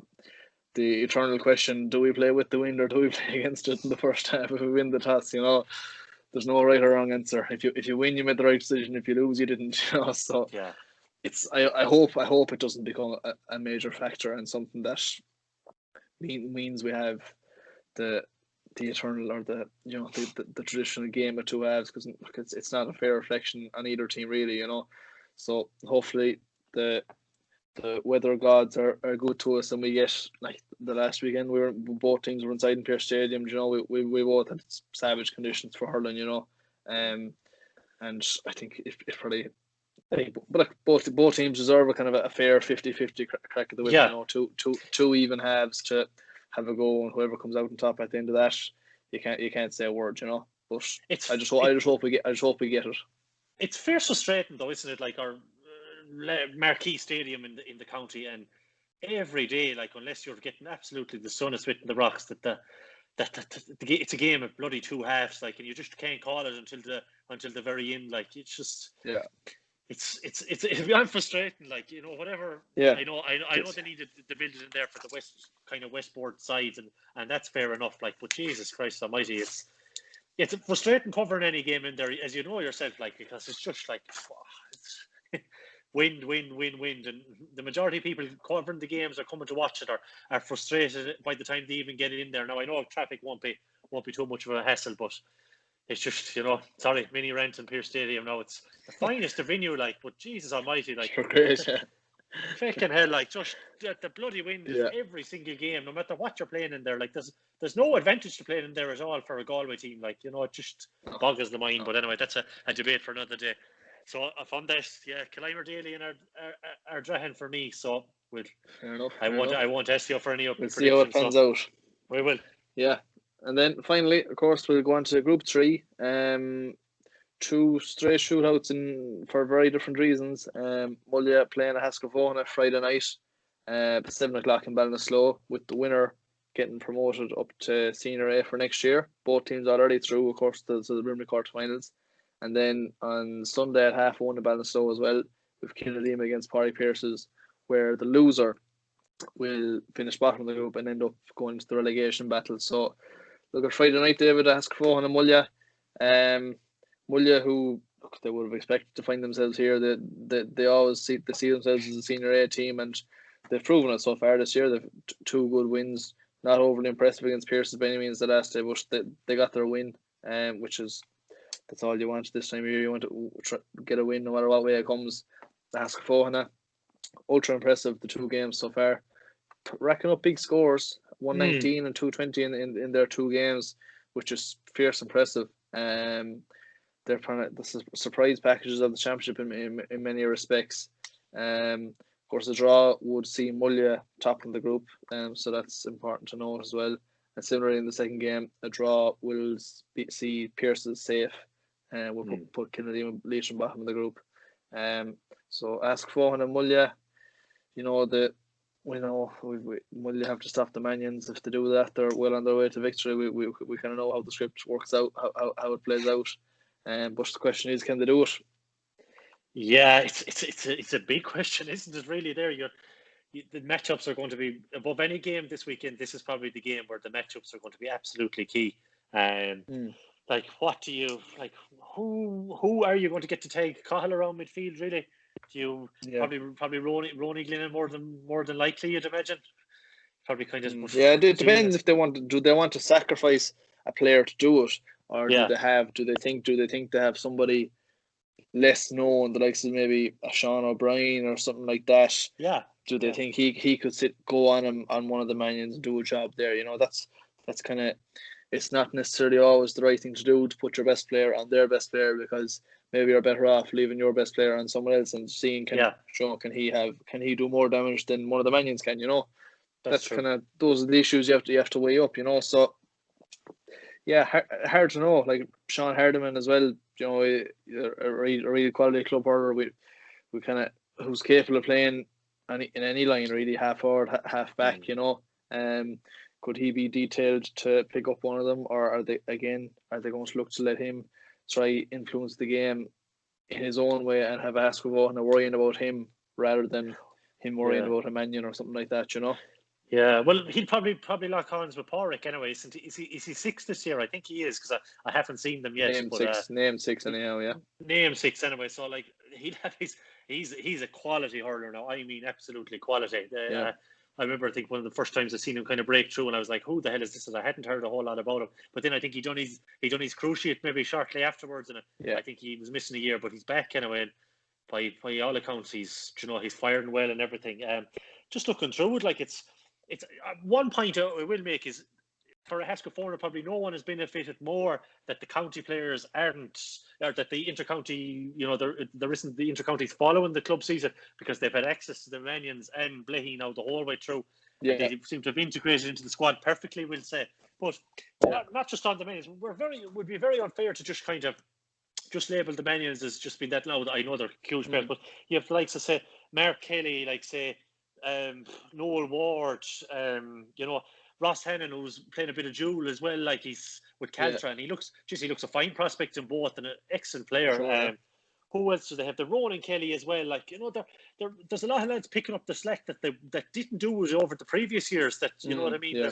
That are there now, and they're capable of chipping in with a couple of points every game. And that's in my preview. I'll be honest with you. I went for a Ascafohan for the paper.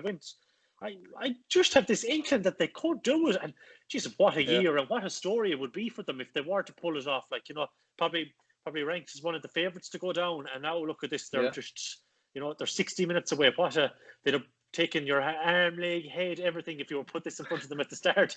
If you put this, but again, we've touched on Kevin Ward, like what a job he's done, and huge credit to him. Like it's the Sarsfield's conveyor belt of young, astute managers coming out of that club, and they're just, it's a game I can't wait. I'm actually covering myself, and I cannot wait to see it. Like, Mulla will bring, probably they'll have that bit of physical age and just that bit of experience there, and Ballinasloe suit Mulla a bit more than would a Haskell? I don't know. A Haskell probably a bit of experience. They're both well used to it, and both. Yeah. I don't see it as being a factor, really, because they're both two teams that just based on where geographically where they are, they both get a lot of games in Ballinasloe and have had success. They've both won in Ballinasloe. This year. So like you touched on Ascona scores there. There's been 8 scores I think in both their games. From Blay, which is it's a serious return. Like and absolutely you're right. There's a lot more to them than just the two Manions, but obviously they're the ones that stand out. At the other end, they've got David Glennon, probably the main man to worry about. Stephen Kelly's the full back for them this year. Yeah, sorry. Stephen Kelly's full back and having been kind of a nailed on midfielder for a lot of years for them. He's a really good hurler. Again, he's capable of scoring too, probably, from what I remember. Isn't he? Yeah, for sure, yeah. And like John Finnerty, who scored a goal the last day, was playing a corner forward. He's been again a nailed on cornerback, wing back for a number of years. So it's just the new lease of life Kevin Ward has given these players. It's really working out really well for them.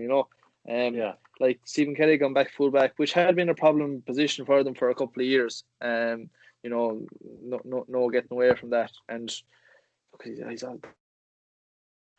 Things seem to be going. He's got plenty of hurling certainly for David Glennon. Sure. Whether he has the experience of having to mind a player of that caliber so close to goal. Because this is probably in many ways it's bonus territory, as we mentioned, for Haskell. Certainly promotion to Senior A wouldn't have been their main target at the start of the year. Certainly they would have eyed progression from the group. It certainly was well within their reach.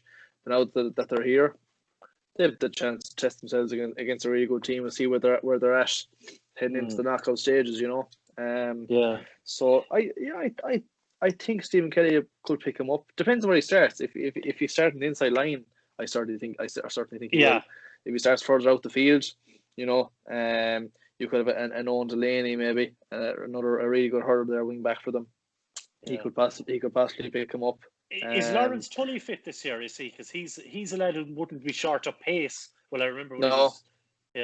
He could be someone that'll stick with him, and he's tenacious as well, and he's fairly strong. He's not a man at the biggest of stature, we'll say, but he's got pace, and he'd be well able to there. Now, has he? I'm not sure if he's featured a whole lot. I can't remember. Look, I don't have their team sheet in front of me there now. No. Yeah, but there's an option there for you can be sure that Kevin Ward will have thought about this plenty of times anyway, and sure he'll have he'll cause them probably one of the biggest headaches there, but. It's just an interesting one. I'm probably going to stick with my prediction of a Haskell 4 now. Anyway, who are you going to go for? You're going to go. I'm gonna go against you here. I think Mullia. Finally. I think Mullia might just just looking here, Long Sully started the last day against Kennedy Meacham, so it seems to be fully fit anyhow. So could be an option, as you said. Definitely could be an option. I'm gonna stick the neck out for Mullia here. Even I don't even know who they have down. Probably Mullia probably are favourites with the bookies anyway. Just on reputation alone. And I'm gonna go Mullia just about there as well, but not a lot between them, I'd imagine. And the same to probably be said for the second one, Kennedy Leastrom against Parry Pierces. Neither would have kind of envisaged themselves in this position a couple of weeks ago, but such as how things have gone, and such has been I suppose how impressive Ask Fohan and Mullia have been, that this is where they're both pointless after 2 games and coming up now, kind of winner takes all, but loser loses all, really, I suppose, for a better way to put it in many ways. A lot of pressure on these two teams, isn't there? Oh, that's for sure. I suppose if anything, Pádraig Pearses would probably come in maybe that bit more positive after the display they gave against Mullia, because they were. I know we writ them off as maybe almost no hopers, but just to give a good account, and they should have won. Whereas Kilnadima Leitrim seem to have these lulls in games where they just performance levels drop off completely. Which is it's a serious worry. They can't afford in a game like this to drop off. Say fail to hit the target for 20 minutes and leave themselves with a huge battle to do. I suppose the biggest problem for Pearses would be who's going to tackle Brian Malloy. That'll be you would have said in the past Earl Donlan would have sat there on him, and that would have been there. As far as I know, did they have 2 lads sent off the last day as well? I don't know. Maybe I'm wrong about that, but I thought they were waiting on, say, is it Conor Fahey and Colin Raftery? I think they were waiting to see what the crack is in terms of with them. Now I could be wrong there, but I seem to have an inkling of that. So like if you take those two lads out of it, you're missing a midfielder nearly straight away, which is a serious headache. But I don't know. It's a fierce one. It's a fierce tough one to call this now. You don't know. Teams have been going so bad. Like they probably can't perform as poorly as they have. Either of the teams so far. Pearsons have a greater spread. Like there's such an over reliance really on Brian Malloy, isn't there, for Kennedy and Leitrim? They have, I suppose they have Jack Kinney and they've Mikey Lynch, but outside of that, they don't really have a whole lot of scorers. I think that I have here. It seems to have 6 scorers from in the campaign so far, which is minuscule in comparison to who Pearsons have 2, 4, 6, 8, 10, 11. Like so, they've nearly doubled the scorers there alone. Like and. Ronan Bellew coming back the last day was massive as well, wasn't it? There as on the edge of the square, and for him to pick off 4 points, I'll give a tentative nod to Pearce's, but again, I just don't know. Yeah, no, I think I'd be agreeing with you there as well. I think the signs were a lot more positive from Pearce's the last two, certainly, and look, they were probably one of the most unlucky teams of the second round to lose out that game. They were the better team for the majority. It just didn't quite manage to finish the job off. They were caught late on. Ron O'Neill, as far as I know, is going to be out injured. He wasn't targeted at all for Galtra at the weekend with the football, and didn't look like a lad who was going to be fit. Unless maybe he kind of has all eyes on this weekend as well. I'm not sure, so I'm not going to write him off fully, but certainly he'll be a loss for them. And if he's not there, they'll certainly be open. Colin Raftery is available because I'd imagine he could be the man to pick up Brian Malloy. Yeah, and he could drop back to the half back line or wherever needs be to pick him up. Also like the likes of Carol Hardman there, a good hurler wing back, lively hurler, good bit of pace about him, good skills. He could be a good fella to track Malloy. Certainly it's a job worth doing, based on what he's been producing the first couple of rounds, in fairness. But like that in itself, it's not a position you want to be in if you're a Kennedy Leitrim. You want to have more to offer. Like you want the likes of Conor Malloy offering more. You want Dylan Tawalawi. I know he's coming on the first couple of games. You want him coming on, or maybe he's starting the next day, coming in and having that impact. Taking pressure off Malloy and giving Pearce's more to think about than just Brian Malloy. Like Jack Kenny as well, in fairness, and Mike Lynch, as you mentioned, good hurlers as well. Stephen Malloy midfield, another good lad as well. So look, they have plenty of talent there. There just hasn't been happening for them, and I think like based on what we saw in the second round, they were both write-offs in many ways in the first round, but Pearce certainly showed a lot more in the second round, and on that evidence, I'll give Pearce's the nod here as well. So look at that, brings it into our discussion on senior for the week. We'll chat about the intermediate championship for a few minutes before we finish up. Looking first at Group 1, it's kind of a unique enough group in that you've all 4 teams level on points heading into it. The Abbey currently top on scoring difference there, +4. Castlegar level on 0. Kiltormer -1. Cylon -3. So Abbey playing Cylon, Castlegar playing Kiltormer. They're both on 12:30 on Sunday. Cylon and Abbey is in Tuam at 12:30. Castlegar Kiltormer at 12:30 in Loughrea. So it's a case of straight winner takes all. A draw will do Abbey and Cashel, of course. They're the top 2 at the minute, but like Cylon, they were in such a good position having won the first day, and then Abbey might lose to Cashel in the kind of the week in between.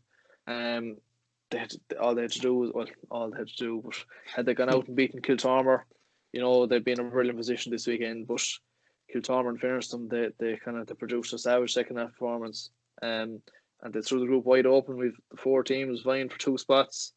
Abbey Cylon, Abbey desperately disappointing. The last day, of course, now the footballers are out of the championship as well. So look, it kind of puts more pressure in some ways on the hurlers, but maybe it gives them more of a focus. I wonder will you see the likes of Caleb Mullery coming back into the fold straight away now with footballers are gone. Certainly they'll be hoping he certainly would anyhow. Yeah. So I think this all depends on what they bring. If they bring their best, I think they beat Ceylon. If they don't, Ceylon have a lot of questions to answer after last year. We had them tipped as the second best team in the group, and certainly after the first round of games, it looked that way. But we're fierce disappointed the last day. So I think I'm going to go Abbey to kind of get things back on track here, and pick up the win to top the group here. Yeah, it's a nightmare situation for Ceylon, isn't it? Because after winning the first game, you'd have thought, Jesus, all they need to do now is they need to get a win over Kiltormer, wasn't it? They played second round, So they just need to, like, you would have fancied them a team that were down and out basically last year. So, but just like terrible kind of performance there in the second half, wasn't it? But as far as I know, I think Keelan Craven picked up an injury of some kind, and he wasn't firing in 100%. So that's your attacking, your star attacker, not functioning at all, firing on all cylinders, should I say? But I'd agree with you. I just think Abbey will. Maybe now if they've Caelan Mullery back as well, Jesus, it's just it's such an extra addition to them. There's an opportunity there if they had everyone. I know Brian Flaherty's away, but there was an opportunity there to kind of win a championship this year if they had everyone right and bounce straight back up. But looking on the show and so far, it looks unlikely. But I probably still fancy them to probably beat Ceylon at the weekend, all right? Yeah, and the second one then, Castlegar, Kiltormer. Of course, Castlegar, no Kevin Keane for them now, which is going to be a huge loss for them to overcome. And to be honest, based on that and based on what Kiltormer did the last year, I actually think Kiltormer are going to pick up a second win here. And it was hard to envisage after round one, but that'll see them through to the quarterfinals. That's for sure. It wasn't Jim McClaffey that shot the lights out the last day as well, I think, for them. Yeah, really good player, actually. Really good player. Like there's a sprinkle of quality there, like, you know what I mean? They're not very many well-known names, but geez, they've a lot of very good hurlers there. Like, Jason Kilkenny's a very good hurler as well, like, and a few more, like, so. That would be. I would agree with you completely. I actually think Kiltormer are going to win this. Minus if Castlegar had Kevin Keane, I would have been backing them, but no, I think Kiltormer will do it. And Jesus, it's some turnaround from last year. There, turnaround from 4 weeks ago.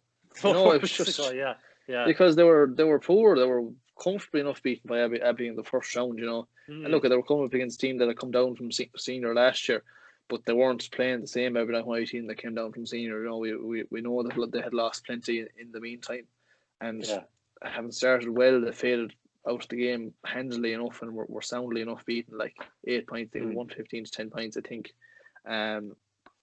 So they turned it around really well the last day, and like, geez, it'll be a great some turnaround for them if they complete the job here and get through. And look at they're in a great position. Only a point between themselves and Cashel scoring difference, but they are one worse off in that, so they do need to win the game. But I reckon they will. Group 2 then, David. You're of course your own lads at the right involved, still with a chance of slim enough chance, I suppose, with scoring difference the way it's gone for you of progressing, but something to play for all the same. Kilkenarn, hard to believe after dishing out 2 patrons, they're not technically through, but they're about as through as you can be without being fully through. They need to lose heavily, and they need on Spidgel to win heavily for them not to go through. But look at Kilkenarn are through. They're going to top the group. They're very hard to see, like Carnmore. They had a brilliant win against yourselves the last day, David, and performed right well in doing it. But Kilkenarn they're a different level, and hard to see anything other than a Kilkenarn win here. 2 games on Sunday evening, 5:00 in Ballinasloe. You have Kilkenarn against Carnmore, and in Pearse Stadium at the same time on Spidgehead against yourselves. Kilkenarn, very hard look past them. Yeah, I'd say not just look past them from coming out with the group. I think it's very hard to look past them for winning the entire competition out. I don't think anyone has shown as much form as them this year, but they look mightily impressive. Like with Connaughton coming in there in attack, and Ian McGlynn as well. He's just a really classy hurler. And a player like him should be hurling at senior level. Really, like, they're just. I don't see them being stocked this year, to be honest. Like, I don't see them. I think last year is kind of, you know, I know it's 2 years on the bounce now, but in fairness, they were bit by an or more team in the first year that were probably a better team than them. But last year they should have definitely beaten Canberra, and I think it's just added another fire in their belly there. They're just going out walloping teams, and it's like on the view, and you'd imagine they'll give Karen Moore a right good going over if things, and I should say I should be hoping they do us a favour as well. But just they seem to be a cut ahead of everyone else in the division. So it's Kilkenarden all the way, and sure, if they want to take in a few extra points towards the end there, you know what I mean, or rattle the back, then like I won't be saying anything. I won't be giving out to them for doing it. Like so, this is my pitch here anyway. So I'm thinking of course for Karen Moore, they have their own. They have plenty of aspirations going through, but it does mean they need to beat Kilkenarden. So a win for them against Kilkenarden, coupled with a win for your own lads, Dave, against Anspidia, that would put Cairnmore through. So look at they were taking confidence from beating you the last day. They know themselves a massive step up to take this week, but in many ways they're total outsiders. They've a free bite at it in many respects. So they'll go out and give it a right go, but hard to see it, very hard to see it being enough to get over the line. But that being said, a one-off game, you can never guarantee these things, but certainly you'd be fancying Kilkenarden to win that, and then it leaves on Spidgel in kind of look, their destiny's in their own hands. In that if they beat you, they're through. Which is certainly a good position to be in. But you could have plenty to say about that too. In that you've got your own, I suppose, aspirations, and there's like, that team, certainly you would have felt you left a win behind you the last day, which obviously I know you were awfully disappointed to lose out in that. So, getting a win the next day, whether it's enough to get you through or not, is kind of irrelevant in a lot of ways. It'd be great to finish off the campaign with a victory for you anyhow. Absolutely. Well, that's it. First and foremost, it'll be the word in yourself. It's just kind of getting the result more than anything else against Biddle, because I suppose one factor will be that Spittle they're in with a really slight chance now in the football as well of coming out of the group. So that kind of they turn their attention now towards the hurling a bit more. Like will we see Anton O'Lee and maybe a few of those boys coming back and maybe featuring a bit more, because I don't think they played for the hurlers yet this year. So again, it's in Pearse Stadium. Like, this is just the nightmare scenario. The wind blowing, like fucking what the hell, like suit them anyhow. Yeah, you'd imagine so. What the hell's enough of a lead at half time? We'll say, like, if you were to play with the wind, like, freaking half the time in there, 10 points wouldn't be enough. Like, so it'll be an interesting contest. Like, we'd expect them they're going to be super fit. You know what I mean? They're strong, they're physical. They're a football team really at the back of it all that are dabbling a bit in the hurling at the same time. But they're a good team. Like, if they get everyone on the field, they could give anyone a rattle in the division. But we'd be hoping for a small bit more. Kind of things have gone well over the last week in training and stuff like that since the Karen Moore game, and with the challenge game against Killimer at the weekend as well, which went well. If it would get everyone on the field, we'd give it a cut, but it might just be that bridge too far in the scoring difference. But if we could get the win, it's a serious achievement, because at the end of the day, Athenry are still only a senior B team. Like, you look at all the other teams that have, like, there's, it just goes to show how little there is between the lads that are playing for us and the lads that are actually playing senior B. Like, it's a huge opportunity for a few young lads in our team to kind of really say, Jesus, I should be picked and I should be playing at the senior B team next year. And that's, at the end of the day, that's the end goal for them. Like, so we kind of we can facilitate that as much as we can. Happy days. Yeah, and just for anyone at home that mightn't be aware how the group is looking, that's why you're looking at scoring difference between the second, third, and fourth in the group. So yourselves and then Spidja, there's 10 points between you, and you're at minus 26, and Spidja minus 6. So that would mean a 6-point victory for ye, or 5-point victory even, would see you kind of leapfrog on Spidja in that if you end up just going on head to head, of course you'd be there on the win, but a 6-point win would see you leapfrog on Spidja, so that would be that side of things taken care of. And then Karen Moore, they're minus 1 at the minute, so that would mean they'd need to get very well bet to not go through in that case. They need to be beaten 18 or 19 points, so But we don't know how it's going to play out. We don't know. Carnmore are certainly going to bring a battle there. Yeah.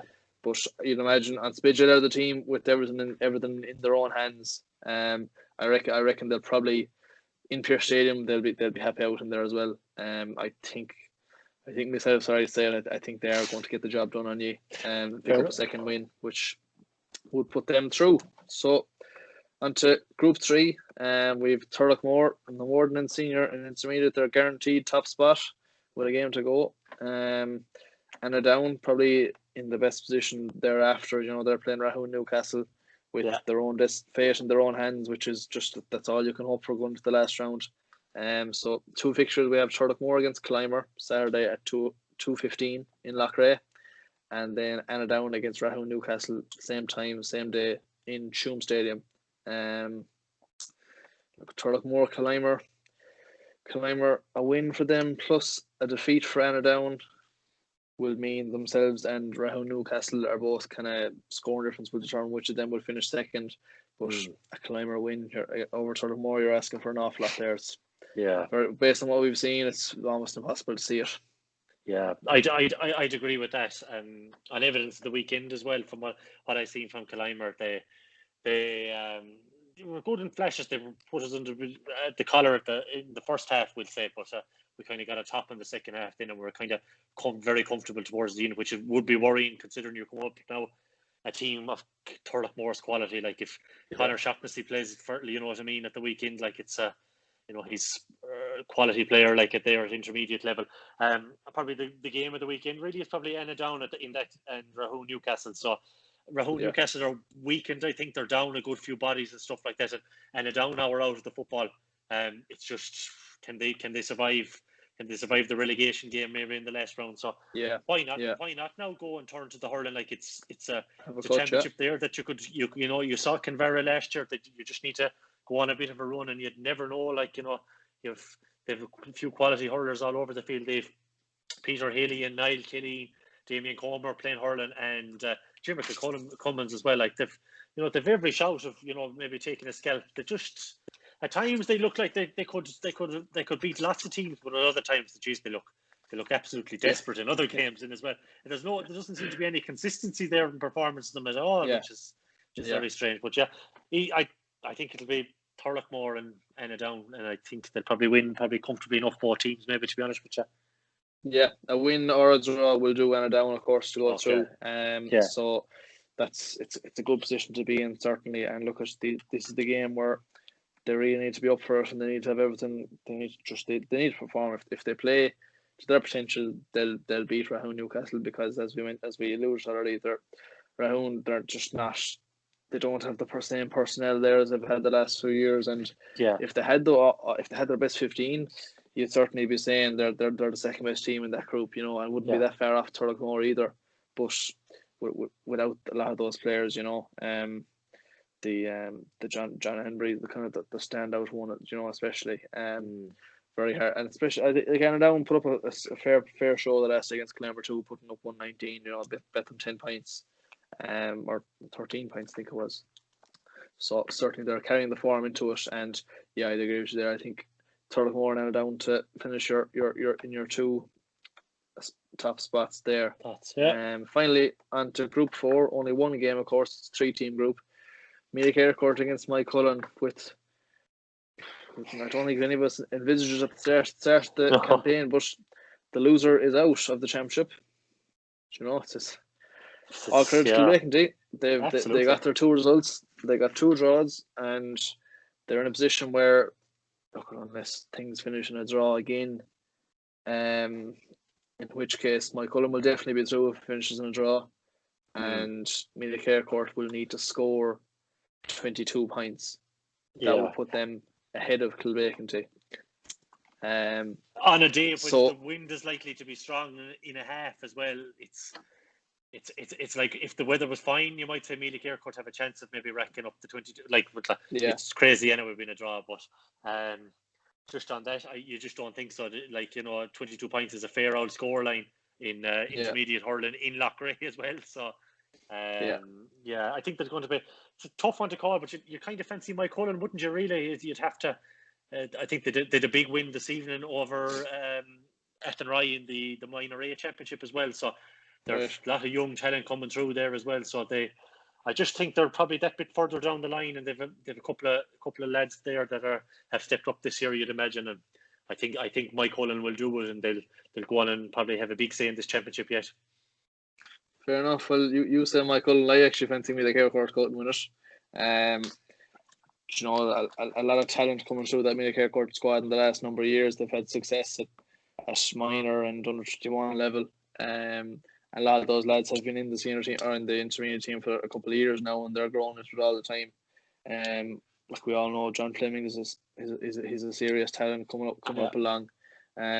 We saw it with the under 20s last year. He was one of the few lads that kind of stood up that day against Kilkenny, when things were going fairly pear shaped, has to be said. Yeah, they were like that first outings. Kilbeckenty, they were the ones that were caught, whereas in many respects, it was a very fair reflection to draw the last day between Kilbeckenty and Mike Cullen. Although I would say Kilbeckenty hurled an awful lot better against Mike Cullen too, which has to be taken into account.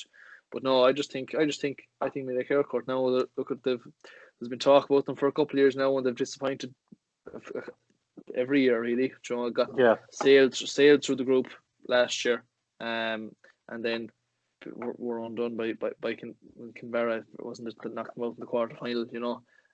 So look, this is the day to go out and prove it, and yeah, I think 4:30 Sunday in Loughrea. They love Loughrea. Of course, they play an awful lot of games in Loughrea, and yeah, I think they'll pick up a win there. So we'll see.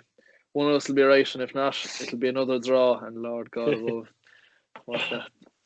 3 games in the group, and they all end up in draws. What are the odds? But look, that's how it's played out so far.